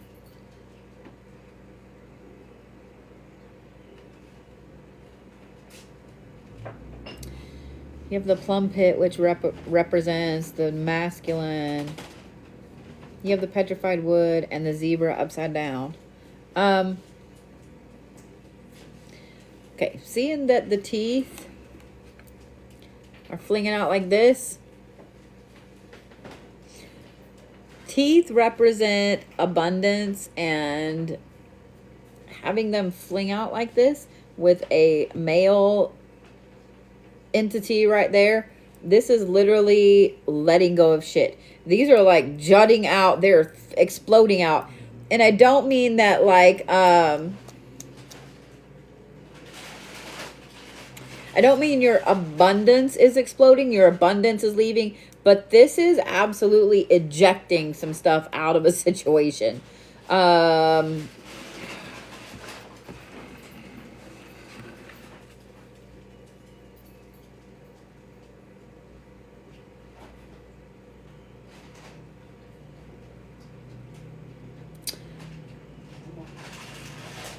So I am going to say this laser focus right here down the middle, the plum pit is over here by itself. I mean, it's trying to attach. Like, here's the focus. I'm going to say this is you down the middle here, because you have your knowledge and your spirituality up front, leading like that. You have the strength and the abundance right here. You have the grounding, and then you have the tail end of it is this zebra upside down, which means really cutting down your team, the people that have access to you, into like whoop, little teeny tiny like this. We ain't got room for any more. This person is still trying to get in, and you're trying to eject all of this bullshit out. Whoever this masculine entity is right here, they've almost latched onto you in a parasitic way. Because this legit looks like a fucking leech that has sucked onto your grounding aspect.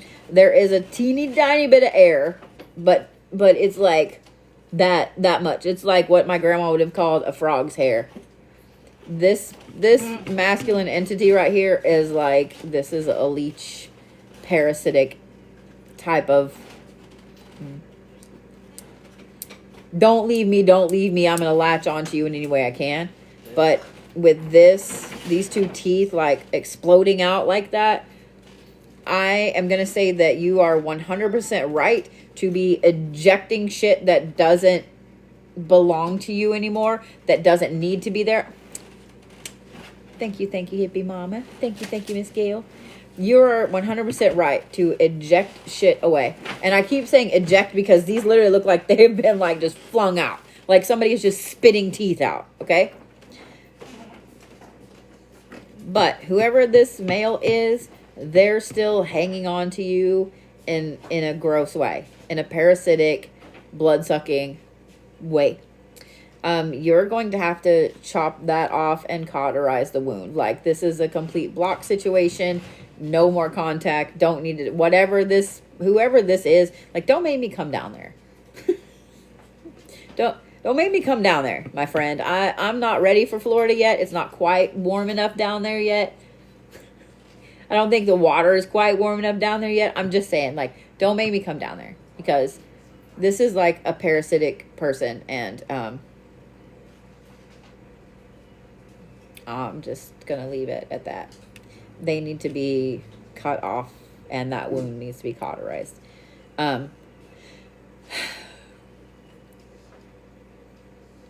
You are completely right to be focusing on your path going forward. Yeah, you think he's been around for 20 years, he always pops back up. Yeah, this is a complete blockage, because he's always going to be a parasitic friend like that. Ooh, thank you, Bad Boo Kitty. I love that Bad Boo Kitty is all secret spying in here, like, this one and this one and this one and this one and that one over there and this one over here.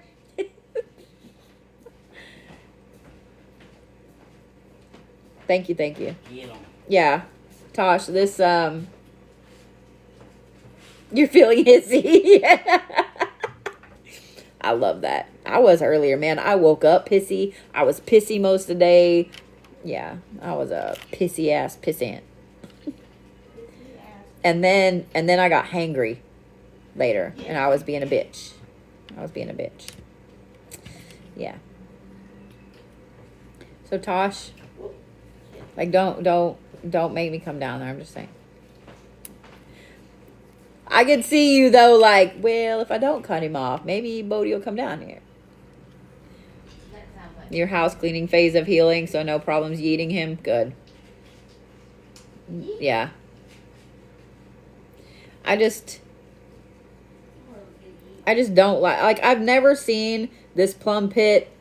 I'm gonna hold it up and show you, okay? So, like, my plum pit in here, see how it's got a weird little divot right there? It literally was sucked up to that. Like, it looked like a fucking tick, dude. You got cool nature stuff to lure you with. Yeah, it was like this. It looked legit like a fucking tick. To me, that's a parasite. And they need to get 900% yeeted into the sun. Okay, bye. Just saying. I love this. Thank you, Ashley. Everybody's like, oh, here's another one. So see, what they do is they start to use, like, somebody else's name and my face, or my name and someone else's face. So, yeah. So, it's usually, if they're just using the name, and not the face, sometimes TikTok won't delete that account or won't ban that account. But if they're using the face, and the person whose face they're using reports them and say, hey, they're trying to be me, then usually that'll be taken care of. All right, Miss Kami. So I have Kami, Amy, Kami and Amy, then Melanie, then Sarah B. Let me refresh my list a little bit here.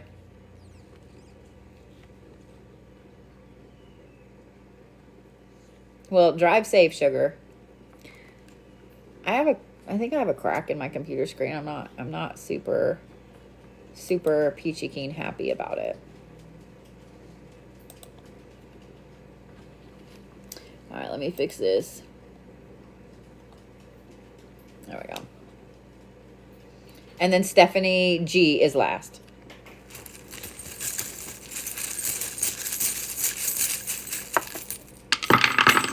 God damn it. I knew that was a lot when I grabbed it. I was like, oh, shit.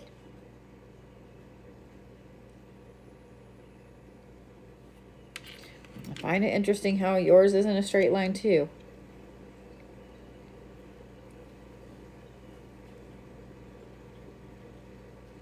Okay. Put that back down how it was, because I couldn't see what that was. All right.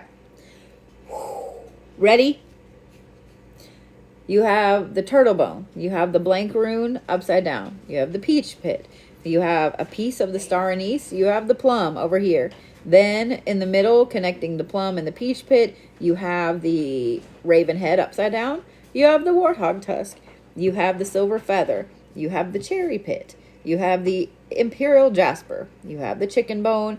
You have the buffalo slice. You have the silver nugget. And then way down here, you have the fox claw that's kind of holding it all up. My friend, this to me looks like a totem, like a lines of your life and what you're doing and where you're going. But there's no topper yet. You know how when you see a totem pole, they're gorgeous and that they have all of these specific sections and areas, and each one of those areas tells a tale, tells a story. There's always a gorgeous top to it that usually is way more ornate, sticks out, etc. Your topper isn't there yet. It starts off with trickery, so I don't know what was up with your parents, but it starts off with some trickery down here. But then you have this really wide, gorgeous base of strength, abundance, protection. I know it's getting yawn, so I was waiting on it. What you looking for? Incense. I have some right there. There should be a whole bunch on that table. On the table? Yeah, there should be some Palo Santo and some. I think some. I'm trying to remember. There's another one over there that should be over there that smells really good. So, this is just a very wonderful, strong, solid base. Let me say that. All about being protected, being able to grow, being able to change, being able to shift, being able to be yourself. But the feather jutting in like that, and then the warthog tusk coming in, that's a big, intense cut. That's a big, intense cut. A one-night stand with a married man was what your mom was up to. Trickery! Trickery! I'm sorry, that's funny. When I say this is some trickery, and then that's what you pull out. Go, Mom, I guess. I don't know. Damn, okay. Sometimes. But here's the thing. You wouldn't be here. Just saying. What I'm saying. I'm just saying what I'm saying. But there's an intense line right here. The feather and the warthog like this. Like they're doing this. So this is a really intense battle between a softer feminine and a harder feminine. Like, and the harder one is over the top, meaning that that's the one that won. The split right here with the raven head, and the raven head points toward this masculine aspect with a piece of the star anise. This literally speaks to a split with you going one way and this masculine entity going another way. And because the raven head is pointed that way, you feel like they took a lot of you. And they did take a little bit of your energy and so on. But here's the thing. They've stopped. Like, where this masculine person, this masculine entity took off like this, and you feel like they made out for the better, or they took a piece of you, or whatever, I'm going to say that the universe should be showing you. Let me turn it this way so you can see a little better. This one is over here, and it ends. There's nothing more on that one. This one, however... Oh, you need me to turn this light back out? No, it's okay. This one, however, comes up here to the turtle bone, this really intense spiritual understanding. And the blank rune up here, meaning that there is no limit to where you can go. But I don't know if you've been feeling like this masculine entity over here had made out better or whatever it is. The universe ought to be showing you that this person right here, all of the shit that they have been successful in and how great they've gone from here, it hit a plateau. Like, it hit a plateau. He is not moving up. He is not moving forward. He literally is sitting here on this plateau. And you, my friend, even though you feel like you've been struggling and climbing and struggling and struggling and struggling, you've been climbing a really intense upward path that has to do with an amazing connection and an unbridled ability of going anywhere you want to go from here. This is kind of confirmation and the universe's way of saying, yes, you are amazingly loved, and everything that happened to make you you, including this really horrible split right here, has put you in this spot where now you are open to going anywhere you want to go. I just told the story of your last 15 years. Well, it's up to you to put the topper on the pole. Does that make sense? Because there isn't one. There isn't one. Just saying. Honey, you can go anywhere you want to go from here. Anywhere at all you want to go from here. So know that this person right here is sitting in he's sitting on a fucking plateau. He may have looked like he was doing really good for a long time, and you felt like you weren't. But the universe tends to do that to jerk the rug out from under that person's feet. I'm just saying what I'm saying. Okay?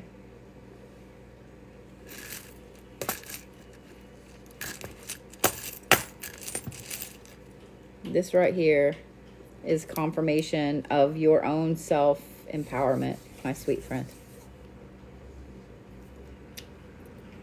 And I love the shit out of you, and I know that all of this back here has made a very intensely strong person, and I think you just needed to be reminded about that. Just saying what I'm saying. Okay?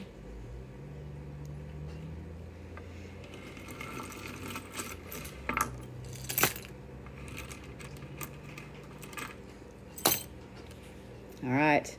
We did Kami. Now we're doing Amy. Ooh. Oof. I need some water. Yeah, don't cry while you drive. No drive crying. No crying drive? No crying while you drive? I don't know how. I was trying to make it rhyme, but it does not. Splash and dash.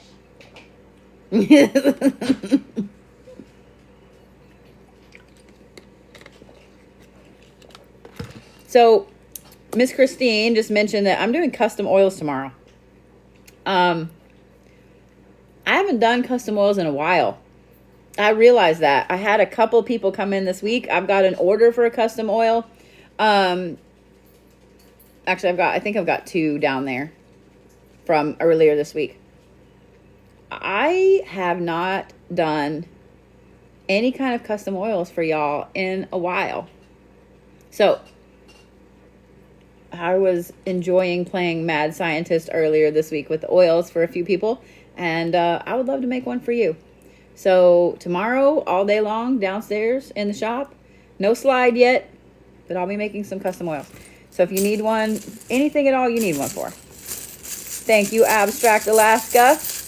Yeah, I go back and forth between the chrome. I wish you guys could see them from the angle I see them at, like this. So y'all are seeing them from this gorgeous green. But from this angle, I can't get them to show, but they're like this gorgeous blue. Like these legit look like the Beatles, those Beatles. Yeah. All right, Miss Amy. I can do it for anything you'd like, Rainey. The hell?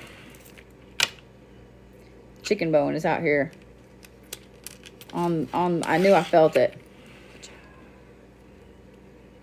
No, I don't do these myself. I think this was like number 23.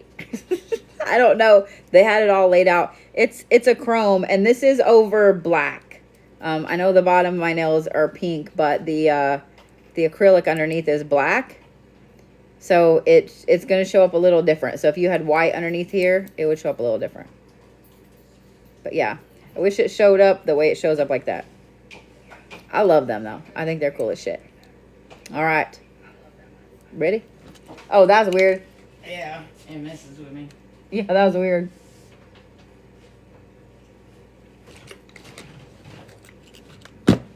I can tell I have not drank any water today because I want to just chug all of the water that could ever come out of my faucet right now. You're going to a Memphis Spirit Fest. Should you leave your crystals at home? I haven't been to a Spirit Fest in a long time. When I go to conventions, I have a specific set that I take with me, but I'm also like at a convention with a booth and I have all kinds of people coming in and out. It's up to you. It's up to you. When I used to go to them all the time, I usually leave mine in the car. I'll wear my protective shit in there, but I leave mine in the car because I know I'm gonna buy a new one when I'm in there. I don't need to buy a new one, but I always do. You know what I mean? Yeah. Absolutely, hippie mama. Do what? Can you scan your sugar? Yeah, it's probably dropping, to be honest. The fact that you're craving water like that? Yeah, because it was high from all of that. Yeah. I just don't want it to get too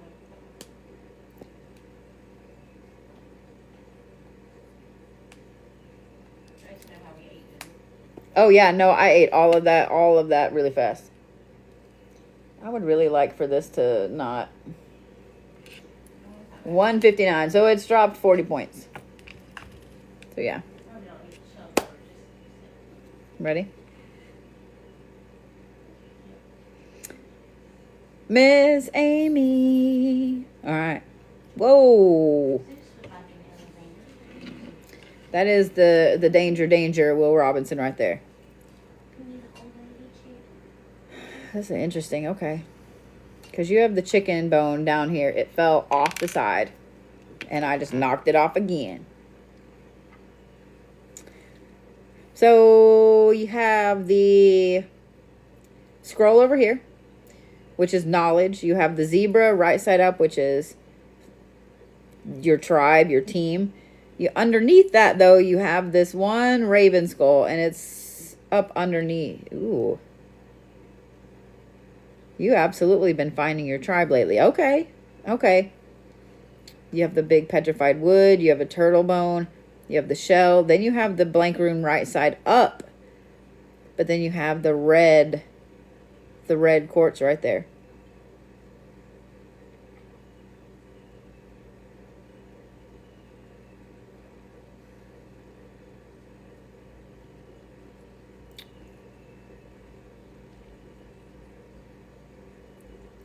You have absolutely been coming across like your spiritual tribe.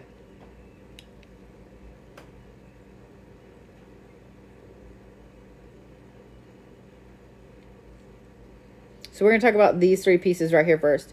You have been 100% coming across your spiritual tribe lately. Like Every single one of these people has been bringing an amazing, intense knowledge, like helping you in this way or helping you in that way, or you're helping them. Like, it's not just them all helping you. Like, this whole thing is just a beautiful ball of twisty learning wax.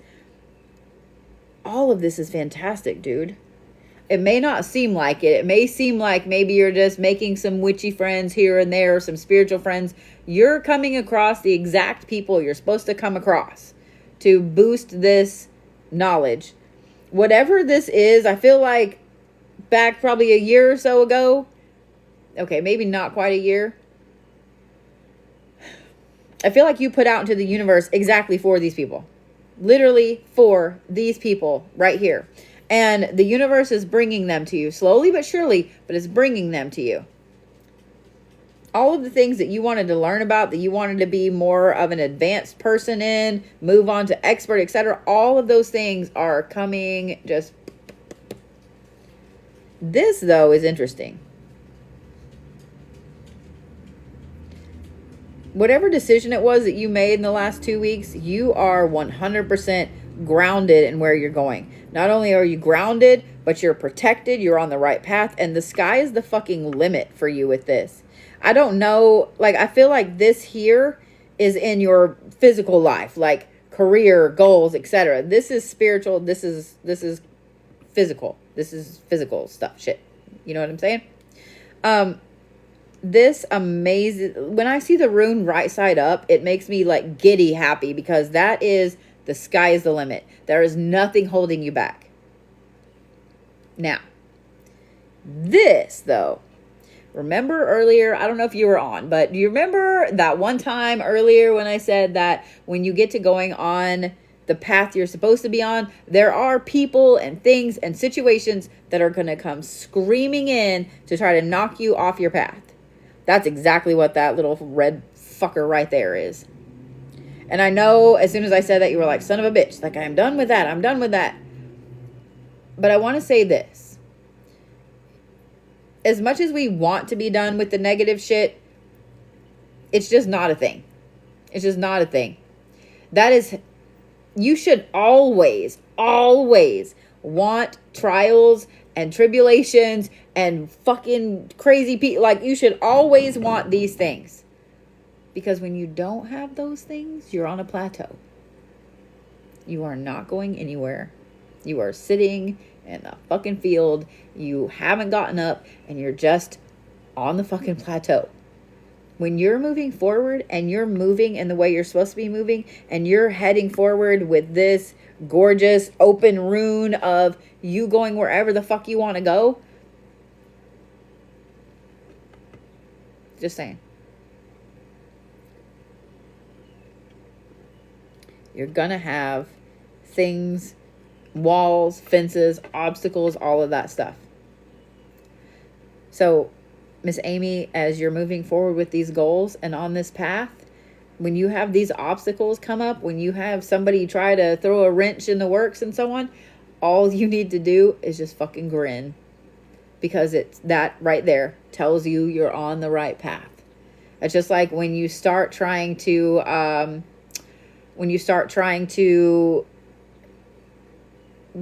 people that put themselves out there as a creator or whatever, or an expert in a field, or they start writing books or papers or whatever, and you start to get people that hate you, that want to argue with you, that want to tell everybody how you're wrong and they're right. When you start to get haters, you know you're doing right shit.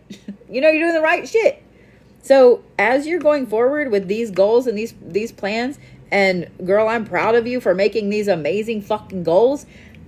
Don't you ever lose sight of them. As you have this stuff start happening, I seriously, I want you to just fucking giggle. Everybody around you is going to think you're fucking insane, and that's even better. But because I'm just saying what I'm saying. As you get this shit, sweetie, you're on the right path. When nothing is happening for a very long time, as you're heading toward these goals, you're on a plateau. I'm just saying. So, does that make sense?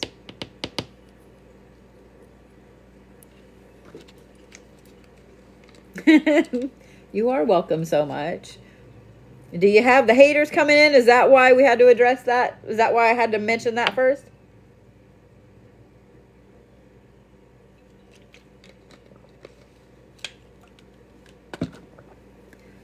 It absolutely means you're on the right path with where you're supposed to go. I'm just saying.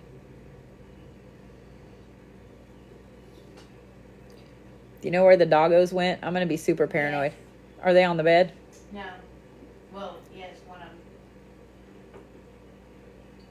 Zeus is on your bed, and Bear is in with Kay. Okay. Well, I'm glad I could help, Miss Amy. I got paranoid and looked for him. Dude, I'm probably going to be like this for a while. Like, ah! I love that he calls her platypus. Oh my gosh. You remember I had my my little icon as a platypus for like so long. Mm-hmm. I love that, Brizzle Beach. Like, you know that psychology question, if you could be any animal, what would you be and why? Mm-hmm. Like, absolutely a fucking platypus. You're not gonna tell me what I am. Like, don't tell me shit. Don't tell me what to do. I'm a platypus. What do you think I would be?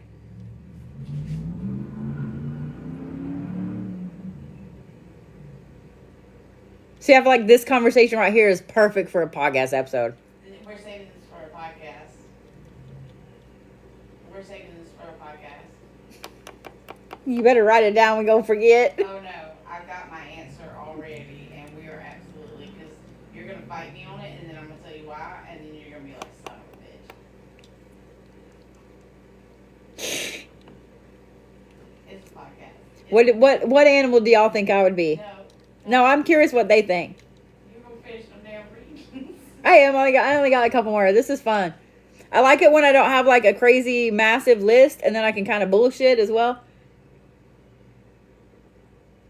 You a cheetah?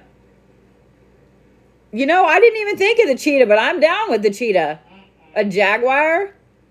Why y'all making me a big cat? Absolutely a bird, though. Yes. Mm-hmm. Uh-huh. But wait, I tell you what, bird.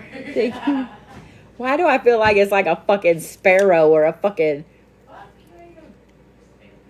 A dragon. Somebody said an eagle, a falcon. I just love that the first two off the bat were cheetah. A peacock. No, you're not a peacock. That's what I would choose. A peacock? Mm-hmm. You're not a peacock. Yeah. One of them bright blue, like the purple blue. Peacocks are annoying. I know. They are stubborn as fuck. No, you're too much of a pleaser to be a peacock, because a peacock is absolutely a Taurus. If all peacocks are not Taurus babies, like I don't know what, because they are like, they don't care about your feelings. They don't, but with love. Yeah, but they're not really showy offy either. Like a peacock is all showy offy. I don't know. Like that's a Capricorn thing right there. If you don't think I like to swing my balls around, come on now. I know you like to swing it, but like, you're too sensitive. Behind closed doors. How do you know that peacocks don't cry whenever they get back to their nest? That bitch at the zoo was mean to me, man. She said my feathers were high enough. I don't believe it.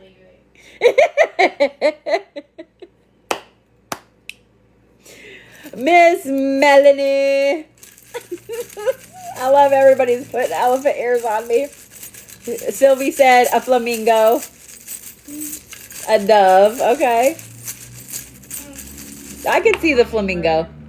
The first time I ever dyed my hair one color, like not, a couple, it was a dark, like magenta. Yeah. Peacocks are loud. They are loud. When we moved to Oklahoma, we lived out by Discoveryland, out like west of Sand Springs. And there was a guy down the road that literally was like almost a mile away with a peacock farm. Those bitches would get out. Like they would get out. I mean, And he had the like the solid white ones and shit. Like for the longest time, I wanted fucking peacocks. Like as soon as I find the right place to be, y'all can fucking bet I will have fucking peacocks. I'm just letting you know right now. I love peacocks. Qualities, I just don't think like it's all encompassing of your personality. Yeah, but if y'all Survivor Texas said a hummingbird, yeah. All right, touche. She said, as much as you jump around all over the place, cute but protective of your territory. Yeah, I'm uber protective. I am. I'm like, who the fuck's in my place?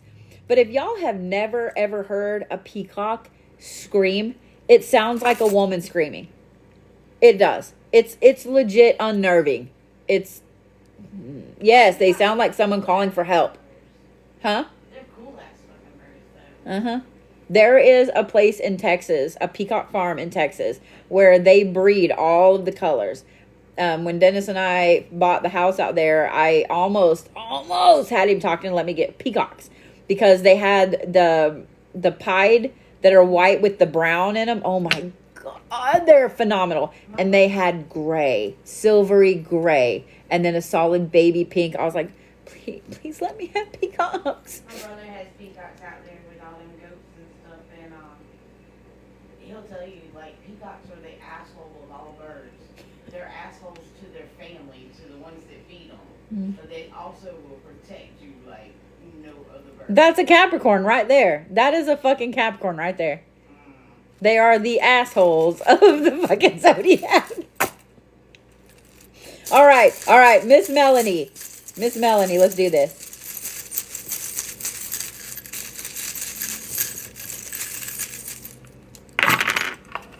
Okay. I dropped that. It caught on my finger. Good night, dog queen. Oh, wow. Yeah, I love me some chickens. We had silkies for a while and phoenixes. If y'all have never seen a phoenix rooster, their tail feathers can get like 4 feet long. They're phenomenally beautiful. But the rooster we had was a dick. Oh my God, he was a dick. He was so mean. But the silkies we had, fucking love silkies. Oh my God, I love silkies. They're like little sweet, fluffy birdie dogs. They're dog birds. I don't know. They're sweet. They're fun. I love silkies. All right. Focus, Miss Melanie. Ooh. You have a big roadblock on your spiritual path right now.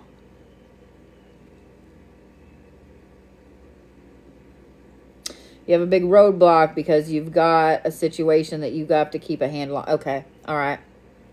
This is a lot. You ready? Okay. First, before I delve into this, let me tell you this one story. This one time at band camp. So my dad used to have bandy chickens. Banny. I can't say it right. Anyway, bannies. They're little bitty fuckers. Okay. Like they're cute as shit. They're little tiny. Well, they had this one rooster, and they named him Mighty Might. I swear, this water bottle was taller than this fucking rooster, okay? This little shit, oh, mere freaking geared. This little bitch would chase you all around. Like, my dad built them this gorgeous little pen, because my stepmom loved it, you know what I mean? Like, they had a pond, and they had geese and stuff like that. This was the size of, like, my living room. He had so much room in there. No. If he saw you coming to feed him, he would be waiting at the fucking gate to spur the fuck out of you. He was a fucking shit. It was fucking shit. And so when I first met Dennis, we took the boys out to the house and, you know, just to meet my dad and all that stuff. So my stepmom was like, hey, you guys want to go see the chickens and the geese and stuff? Of course, they're 4 and 5. They want to go see the fucking geese and the chickens, right? So my youngest stepson, Chance, he might be stubborn, and he might have been that rooster in child form, okay? And he was kind of a shit. So we go out there, and she's telling him like, "Hey, y'all see where the story's going? I see people like, oh, they see where the story's going." So we go out there, and she's like, "Now, let me get Mighty Might," because she had a system for scooping his ass up and getting him kind of put up in a little pen by himself. because he would hurt you. If y'all have never been spurred by a chicken, even the little tiny nails on one of those little tiny chickens fucking hurt, man. So anyway, we go out there and Chance just goes barreling in there. And the chickens kind of scattered for a little bit. Mighty Mite wasn't at the door. So we thought, okay, might be okay. No, this little bitch came on for fucking revenge. And he was like just running after Chance and attacking him. And yeah, it was bad. He didn't get hurt really bad. It just scared him because it chased him, you know. And we did laugh. Probably wasn't the right thing, but we did laugh. We did laugh. But yeah, that little thing, yeah, he was a fucking fuck. Complete fucking fuck. Yeah. He was horrible. He was a horrible chicken. It was a horrible chicken. But yeah. Yeah. Oh my God, Pamela. Yeah. Roosters are kind of scary. I'm not going to lie. If y'all have never been around chickens and you've never been around like an overprotective rooster or a testosterone filled rooster, that is a whole level of horror movie right there. I'm just saying. That is a whole level of horror movie right there. That the Phoenix chicken that we had, or the Phoenix rooster that we had, his tail alone was probably about 3.5 feet long. The feathers on it, gorgeous bird, right? No, this bitch weighed like 20 pounds. You have a 20-pound rooster coming at you with a sharp fucking beak that is ready to knock the shit out of you, spur you with the I understand the need for a rooster, but no, man. No. And I really want some of the jerseys, the big black chickens. Yeah.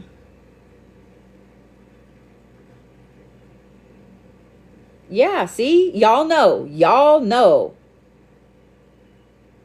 There's always one. There's always one. All right. Miss Melanie is waiting to hear about this shit because I got off on the tangent with the rooster because it is what it is. Yeah, roosters are fucking crazy, man. Roosters are crazy. All right. Miss Melanie, you have had a serious halt stop to your spiritual path, really for 2 reasons. There's a reason over here and there's a reason right here. We're going to talk about this reason first. I got to pick this up slightly to see what that is. That's the feather. Okay. So you have the Marie Laveau coin and the blank rune upside down on top of it. That's why I said that Banshee. That is a good name for a rooster. That is a Susan. That's fucking funny. Then under here, so this blank rune touches this titanium quartz. Like it's holding it. The titanium quartz is on top of this rattlesnake rib right here. It's literally holding that down. That rattlesnake rib in this particular reading does represent someone toxic. So this titanium quartz is a boundary that's been set with that person, and it is holding them down. The problem with that boundary, though, is that it's also alienated a few of this tribe, this team, this tribe that you're a part of, and there is a female that is involved. I don't know if this is like a cousin, a daughter, because I feel like this is family. I don't feel like this is like a love relationship like that. Okay? It's alienated you from a female in the family and some other members of your family. But this grounding, this petrified wood on top tells me that you had to set that boundary. You are, thank you, Jen. I appreciate it. You are not going to let that boundary ease up in any way, shape, or form. It is not happening. So that's the thing. The other aspect is this over here. And we're going to talk about this for a second because I'm not quite sure what this is. So I'm going to explain to you what I'm seeing over here as far as, because there's the red quartz right in the middle. You are so funny, Jen. Whatever this is, let's chat. So you have the peach pit, you have the shell, you have the turtle bone, and you have the alligator tooth.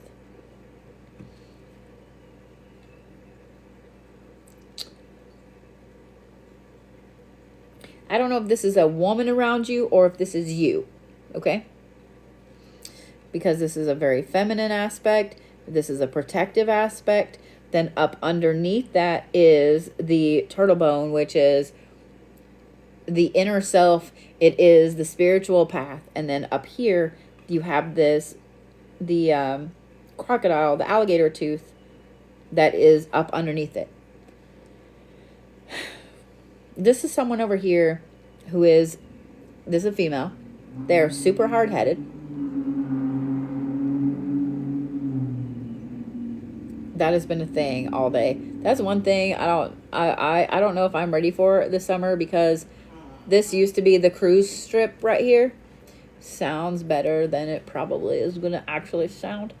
Anyway, she is very stubborn. She is very connected, like spiritually. She has a very intense gift, and she has no problem saying the things that come to mind. There is no filter here with this woman.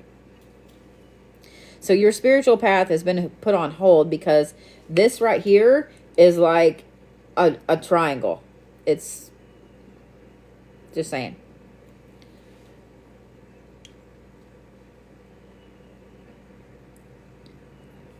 The fact that this is in the middle, the red quartz right here, something has to happen with one of these situations for you to get out of the triangle. Does that make sense? I am not going to recommend that you let go of this boundary right here at all, because this person, the reason that the boundary is set, the one that the snake represents, it is absolutely warranted. 100% warranted. Do not let the boundary up with that person. They are not a good person. They deserve that boundary. That guy is so cool, and I want to be like that when I grow up. I want you guys to know I will never be as cool as that guy that just peeled out in his tiny pee-pee mobile. I'm sorry. Don't lift that boundary. Because this guy right here, This lady over here, though, there absolutely needs to be a cut off with that. Something needs to be done. So this is not a part of your life anymore. She is the third person in that triangle right there. And you need one part of that triangle to go away, so this part will return. Does that make sense? What you giggling about? Oscar Mayer car. Oh my God. See, now I want to sing that. Oh, I wish I were an Oscar Mayer wiener. That is what I really want to be. Huh? Sing a salt and pepper song. That salt and pepper who did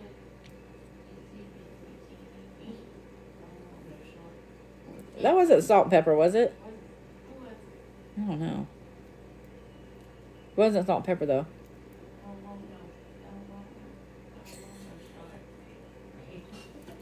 I have a feeling that if you don't know who this is right off the bat, then I have a feeling that it's not going to be very long. And when this person comes back around, you're going to go, oh, okay. Because now that you know it and now that it's on your radar, like this person is literally keeping you from your path, keeping you from being a stronger you. Does that make sense? Like, yeah, she's not on your side. She does not have your best interest in mind. I would not be surprised if she's feeding this fire over here. And I also would not be surprised if she is speaking out against anything that you do at all. Doesn't matter if it's spiritual or not. She is speaking out against all of it. She is the person in your life that is talking about how you're never good enough. You're going to fail at this. Why are you doing that? Like, she is your bad juju. She is where your bad juju is coming from. But yes, she is involved with this situation right here. Okay? Once one of those two things goes away, and to be honest, she's the one that needs to go away, because I feel like the boundary right here is set hardcore. And even though it sucks because, oh, 20 fingers featuring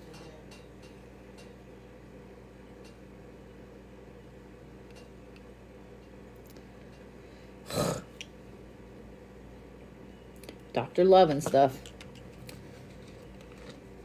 I blocked him.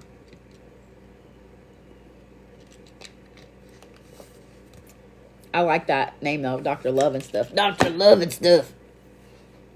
I'll get your ex back. I'll help you win the lottery. What is that? It makes me think of like on Beetlejuice, where he's like, "Want to throw your voice, fun at parties." Like that. Yeah, that's exactly. Whenever I see them come into my live and they start like messaging people, or they leave comments on my videos, that's all I can hear in my head is that one part in Beetlejuice. The boundary there is abusive ex. Unfortunately, it means that, yeah. Oh, I'm so sorry, love.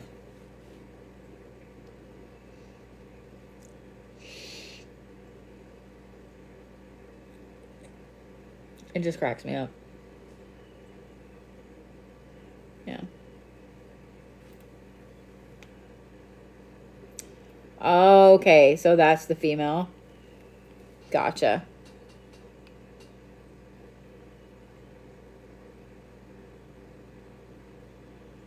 Man, it's a block party up in here. Block, block, block, block, block, block, block, block, block, block, block. I'm on a delay because you're seeing them before I am. I like that I heard that I just watched myself act stupid and then I heard it from across the room.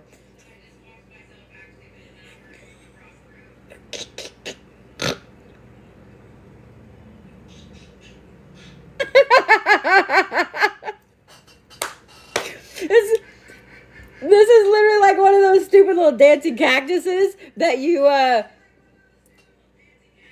it makes your voice do the weird shit like this.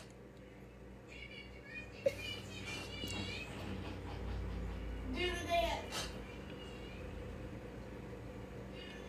dance. Oh yeah, we're filming podcast episodes while you're here. It's on like all the Donkey Kongs. Oh, fuck around.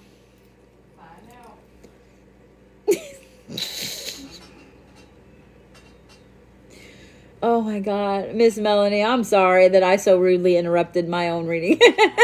I'm sorry. It was me. I'm the problem, Miss Melanie. But I felt like maybe you needed a giggle. I'm just saying, I felt like maybe you needed a giggle.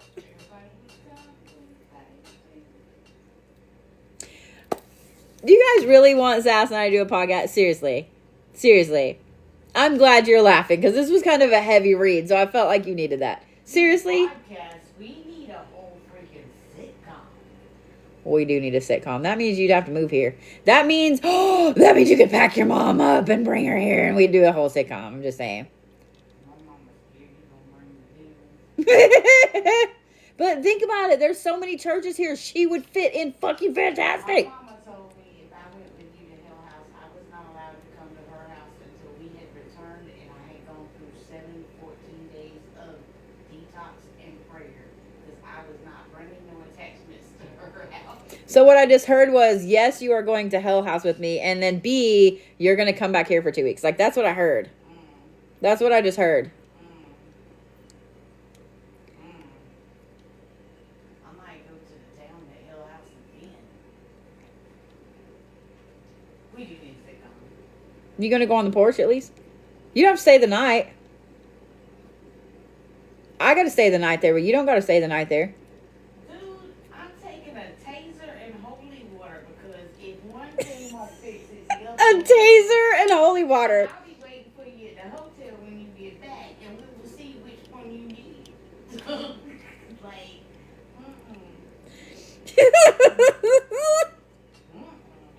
So in case you guys didn't know, I am going to film an episode of a paranormal TV show in June at Hell House in Pennsylvania. And Sass has adamantly refused to go stay the night there. Girl, if not just refused, adamantly refused. Do you remember feeling violated when I grabbed you by the shoulders and snatched your ass around in that hotel room and threw you between me and that open door? It wasn't so much violated. It was like, what the fuck? Like, what's going on? Okay, that was friendly. You know that ghost in that hotel room was getting the biggest fucking kick out of that. And I don't like dolls. So you're going to take me in a fun house with life-size dolls and clowns. No, it's too cute. I'm just saying. There's not enough Xanax. Or can you say that? There's not enough. If it exceeds the limits of my medication. It would exceed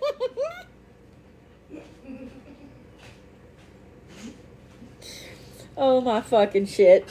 It would exceed the limits of my medication.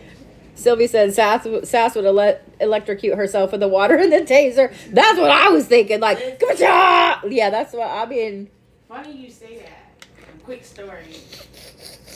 I kept threatening to tase my brother, Oh, Lord. but I was bougie and I was pushing it, but I had my finger out for some reason, like my little finger, and it was like one of them little pocket tasers. I already know where this is I going. caught my own finger, but like my arm retracted and it was up here, but like because it retracted, like I didn't take my finger off the button. I was just sitting there like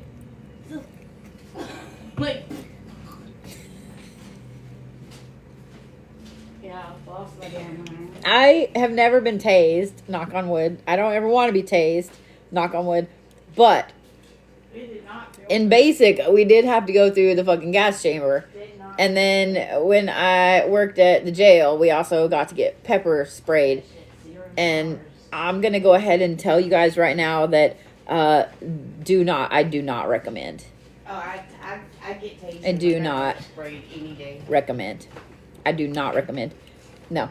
That gas chamber, they make you sit in there until like you have to breathe. You have to breathe. You can't hold your breath. You just can't. Like you can't.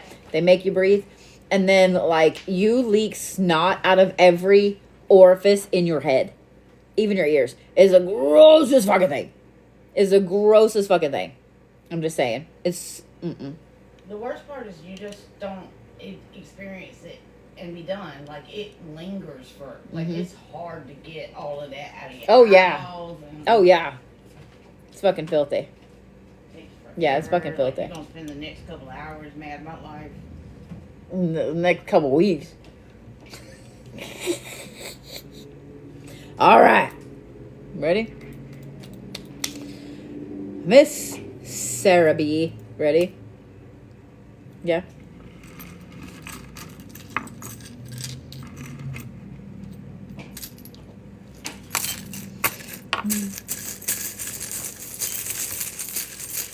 Yeah, you don't want to rub your eyes. You don't want to rub your eyes.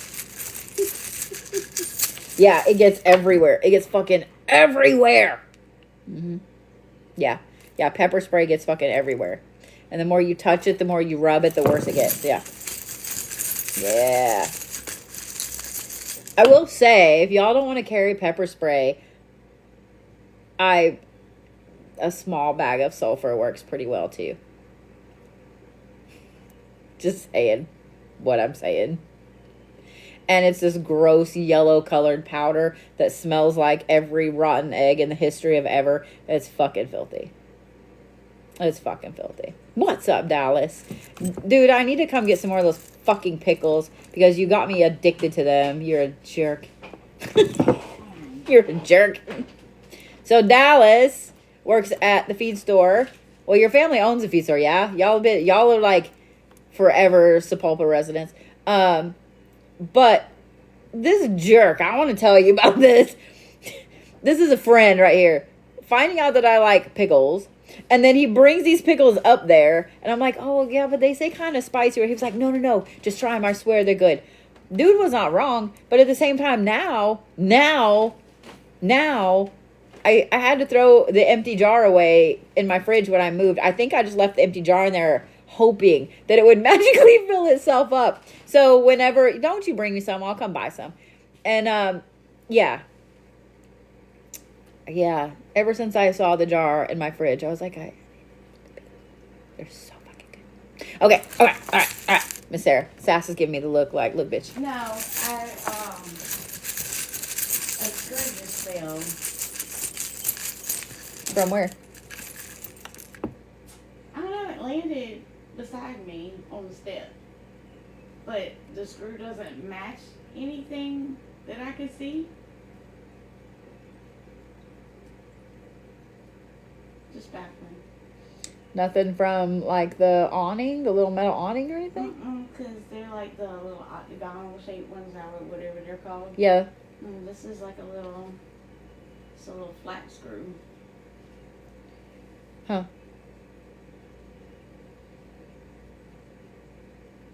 I want to make a joke about somebody tried to tell you to go get screwed or something, but I won't. Amen.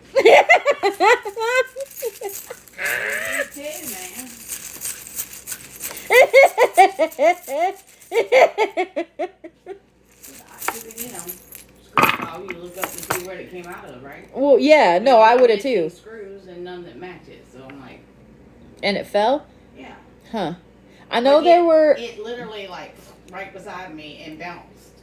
Oh, okay. So, just out of curiosity, just open the door, and on the frame right here, there was something up here. There was in the door. No, there was like it was a screw or a nail, and there's the thing hanging on it right there. But when you're on the door frame, okay, it's to the right. No, it's still there. Oh. No, ma'am. What if that's the reason? Today. Well, let's just take that down. Yeah, no, ma'am. What if that was the reason? It just clicked in my head that was there, and that's why I was like, wait, did that just fall? No. I'll let you look at it when you get off live. Finish that. I want your opinion on it, though. I saw it the other day, and it just clicked in my head again that it was there. What if that was the reason? And all those times Lily said, what if...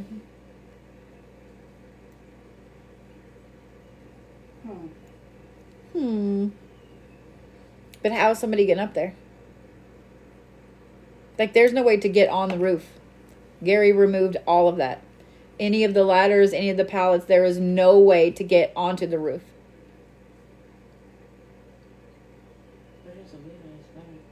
True. But I mean, that's like a story and a half to 2 stories. What if it's more local than you think?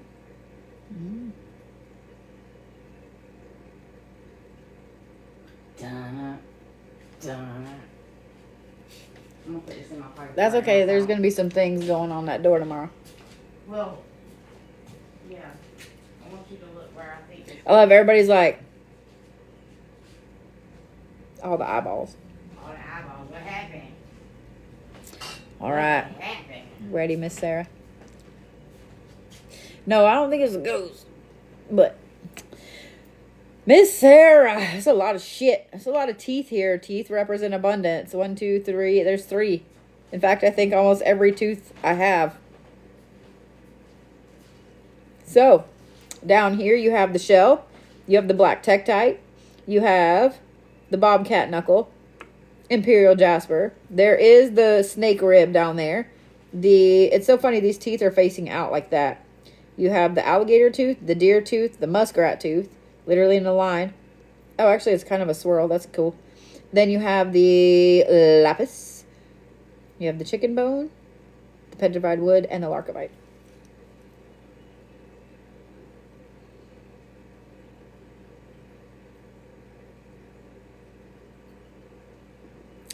So, you've been feeling mega disconnected, ungrounded lately, but you feel like you're disconnected and ungrounded because your view is if you can get back to being in a place of abundance, I love you right back, Dallas. If you can get back to being in a place of abundance, then you'll be grounded again and spiritually back in tune. But that's not the way that it goes. That's not it. There's like a yin and a yang here. Teeth represent abundance. So having all of the teeth that I have in this kit fall out at once with this, you're already in a spot of abundance. And I don't know if you realize it or not. So we're gonna do the chitty chat through it.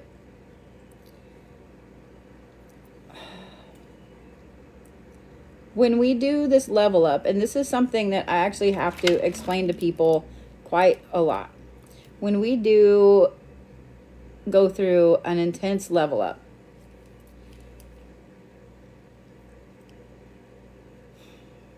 we tend to look at all the things we lost. We tend to look at all the things we don't have. We tend to look at all the don't. We look at all of that first. We don't look at all the stuff we gained and all the stuff we do have, all the stuff we still have, all these amazing things, right? You are so fucking spiritually protected. I don't even think you realize how protected you've been. Because we as humans, our meat sack gets focused on, this just left my life. I lost this. I broke up with this person. I left my job. We break up with things, situations, people, etc. But, what you giggling about? But, sometimes we have to leave a person, a job, a place, a situation, a friendship, whatever, because A, that's no longer on our path, and B, maybe that was actually a shit person, a shit job. Maybe you don't realize it, because when you're in, every single one of you guys has been in some kind of toxic relationship. Every one of you. So with this toxic relationship, you get to this point where it's a codependent thing. You get so used to the toxicity words of the situation. Say it's a job. Every single one of you guys has had a shitty job.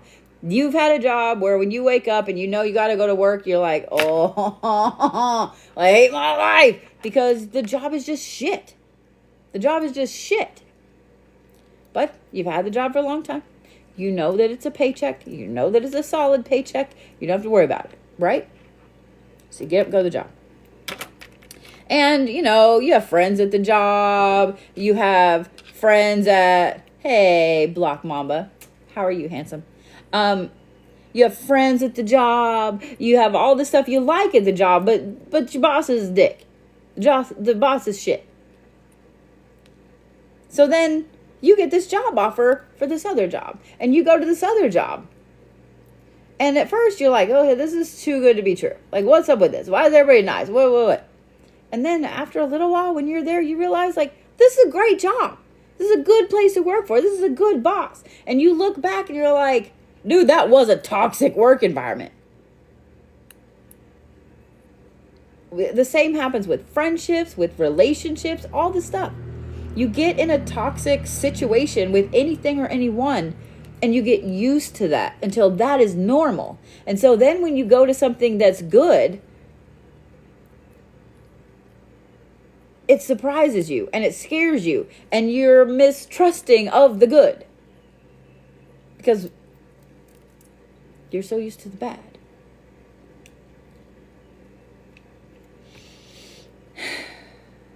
So we get so used to being in the bad that when we leave the bad, we look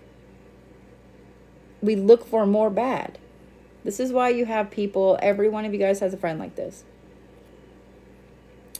They leave one toxic relationship and they're like, I'm going to be good by myself for a while. I'm going to learn to love me. And then 2 weeks later, they have found their soulmate and they're back in another toxic relationship. And like this, they get out of one and right back into another. That's it. That's their MO. Every single one of you is a friend like that. You may have been that friend. Because that's what we know and what we're used to.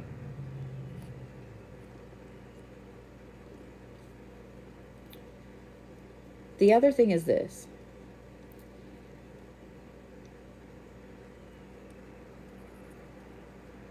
By being disconnected from this, by allowing yourself to grow, by allowing yourself to shift, you're starting to see where your own personal power is.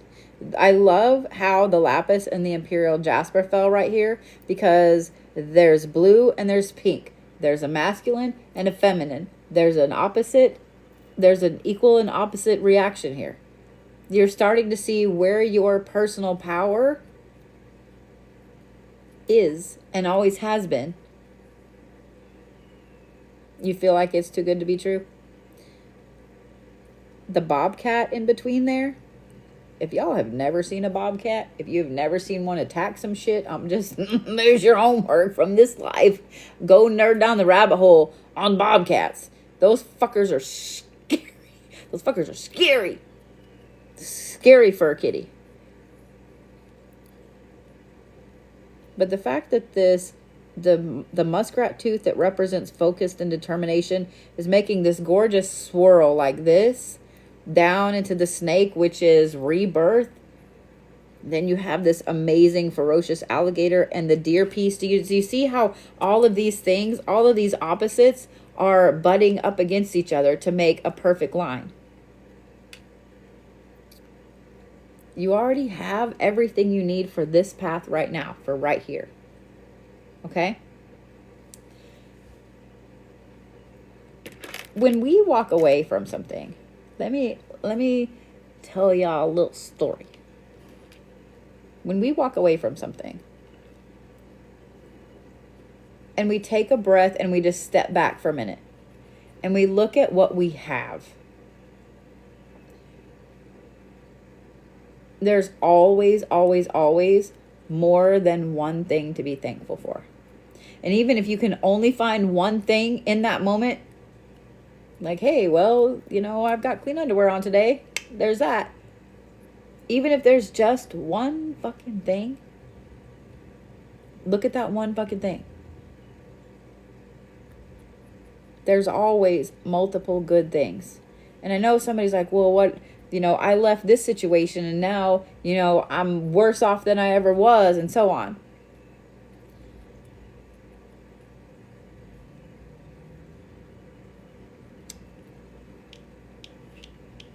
I felt like I was fixing to yawn. There it is. That's why I had to pause. I was like, I knew I was fixing to yawn. When I got divorced, I walked away from everything because it was no longer worth it. And I tell people, I'm like, when you realize that everything around you, I love this bone kit and don't think I wasn't freaking the fuck out a while ago because I couldn't find it. But guess what? It's just shit. And I can replace shit. Some of the pieces in my bone kit came from my mom's stash of beads and everything. I can't replace them. But if I had to choose between losing that and my health, my kids' health, etc., I would lose that in a fucking heartbeat. There's always something to be thankful for in the moment with what's going on.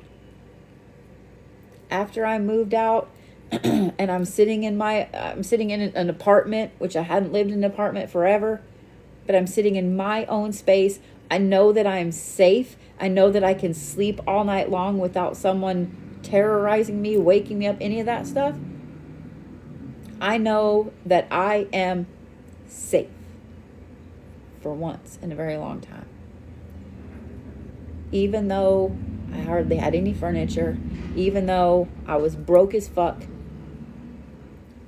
just that feeling of knowing that I was fucking safe was everything. I didn't care how much I didn't have. That feeling was everything.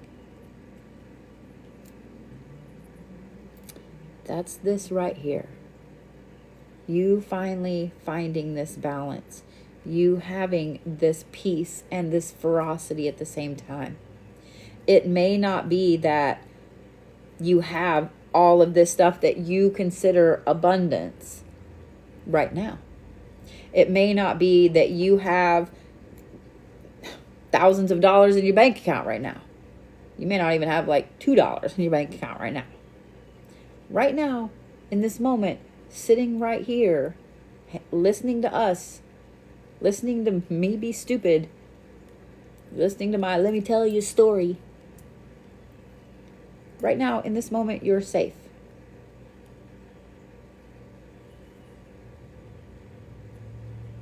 Right now, in this moment, you literally have everything you need. Does that make sense? This up here will come as you get settled into this new right here. This aspect where you feel disconnected, ungrounded, etc. It's because that's not for you anymore. That's no longer it. Don't worry about that. When you go through a shift and a change and so on, you're always going to feel like something is different. It's off. It's wrong. Because you no longer are in that push and pull relationship. So my advice would be this. Just sit back for a minute and just take a deep breath. Close your eyes and take a deep breath. And just sit there for a minute. Just sit there for a minute. And anytime any thought pops into your mind about, well, I'm not grounded or I'm not this, just fucking kick that thing. Yeet it right the fuck over there. Because all you need to do is literally breathe for a moment. And I know when I say that, people are like, oh my fucking God, somebody else tell me to breathe. But the thing is, when you can sit there and you can take a deep breath and you know that you're safe in that moment right now and just enjoy that feeling, I promise everything else seems secondary. I promise. Does that make sense, Miss Sarah? All of this abundance up here, it'll come. And it'll be better than anything else. Okay? Makes total sense. Good. I'm glad. I don't know what you just came out of. I don't know what you're going through, but I understand. Like seeing all this shit, I absolutely understand. You are so welcome, Sarah. I absolutely understand. I think everybody here understands. Just saying. This is a good place to hang out.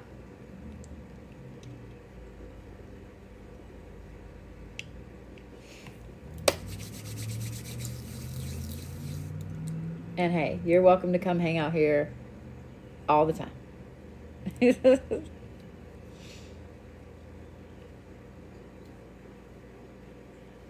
Well, I'm proud of you for walking out of all of that.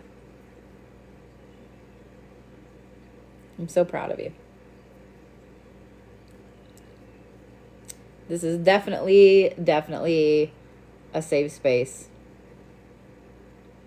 So, yeah.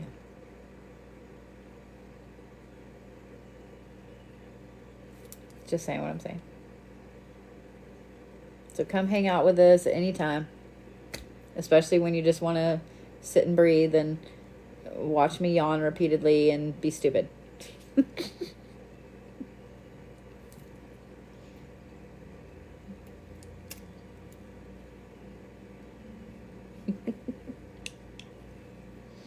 This will come, okay? all this abundance, it'll come. And it'll be so much better than you ever imagined. I promise. Okay? I love you right back, Deb. Miss Stephanie Graham, you are my last one.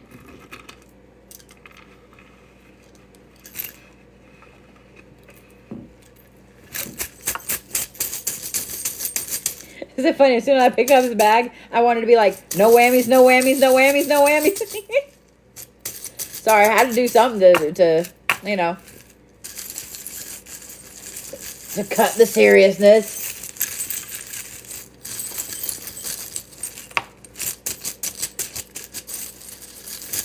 All right, ready?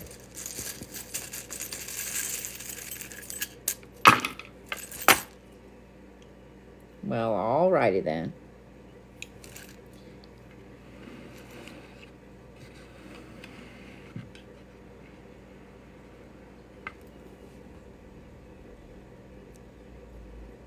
Lots of X's here. There's like the zebra with the alligator. There's the like silver nugget thing with the titanium quartz. There's the bobcat bone with the warthog tusk. Like all these things like X, X, X, X, X. And two thoughts come to mind. Like my very first one was X marks the spot. Being ferocious and protecting your own focus and your own alone time and your boundaries and where you're headed. Good night, Miss Sylvie.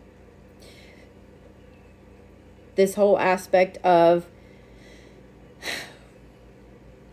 being super protective over your own spiritual path. Having a very intense, strong, deep, dark feminine. Being very focused and determined on your own grounding and who you are. So, Miss Stephanie, just saying.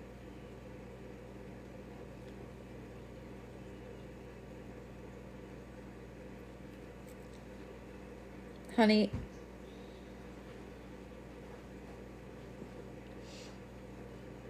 I don't know who has told you otherwise.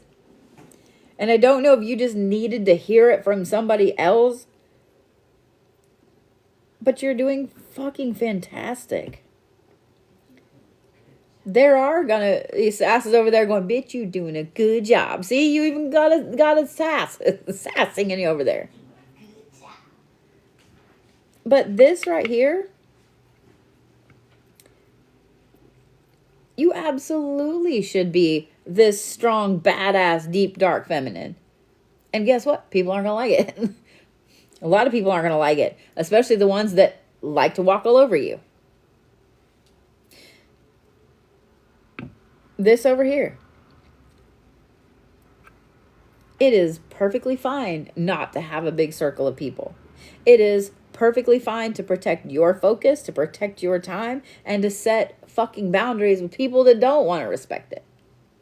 They're not going to be happy. And who gives a fuck? If they really cared about your happiness, they would be perfectly cool with you learning about you and you setting boundaries. And you see what I'm saying? You protecting your spiritual path and being focused on where you are, where you're going, who you are, your grounded aspect of you, your soul inside that meat sack. That is intense. And people aren't going to like it. People aren't going to like it. And I'm just going to say this. Anytime you go through a level up within yourself, whether it's spiritual or otherwise, and you start to really recognize your own personal power, you start to feel stronger, you start to look stronger, you start to be stronger in all of the ways. The people that love you are always going to support you, no matter how many changes you make, no matter what you do, etc. They're going to be there. They're going to support you. The ones that are going to instantly hate it when you are trying to be a better version of you, which we should all be striving to do on a daily basis. The ones that don't like that you are trying to be a better version of you are exactly the ones that are the reasons why you need to be the better version of you. They're the very ones that push the buttons on your boundaries. They're the very ones that caused you to be in this spot to begin with. They're the very ones that cause you to doubt yourself. They are the very ones that take advantage of you. Just saying.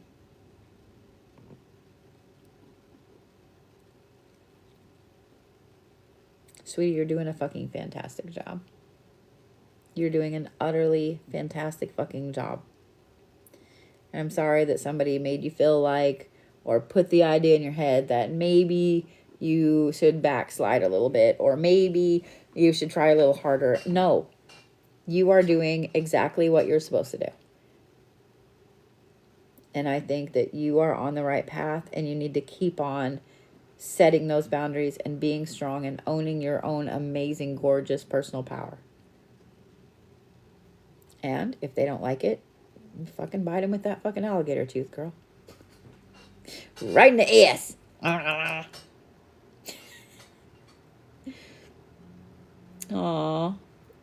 I'm sorry you had a terrible year last year, my friend. And I'm proud of you for coming out of it. I'm proud of you for coming out of it. I am tired of yawning. You are welcome, Miss Stephanie, honey. 100%. I'm proud of you. Sass is proud of you. Christine's proud of you. Leanne's proud of you. Tasha's proud. All of it. Everybody's proud of you.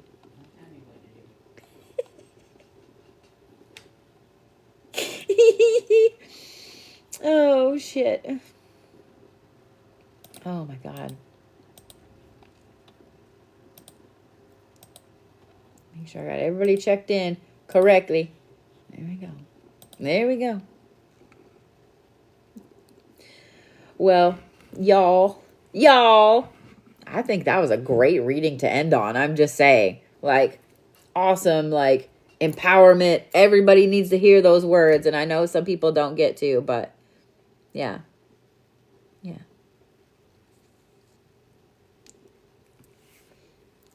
I'm proud of all of you for surviving last week and last month and last year.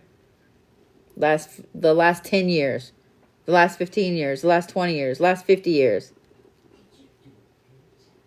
I'm proud of all of you. Don't ever let anybody tell you different. Okay? Don't ever let anybody tell you different.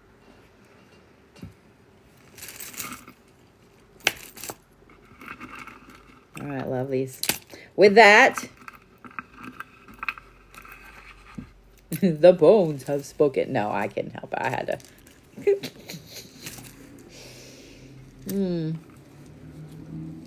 Thank you, hippie mama. So with that, I have made my little bone rose right there. And I'm going to get off of here. And I'm going to go, I think I'm going to go watch an episode of 3 Body Problem. Because I'm almost done with it. And then I'm going to go bed.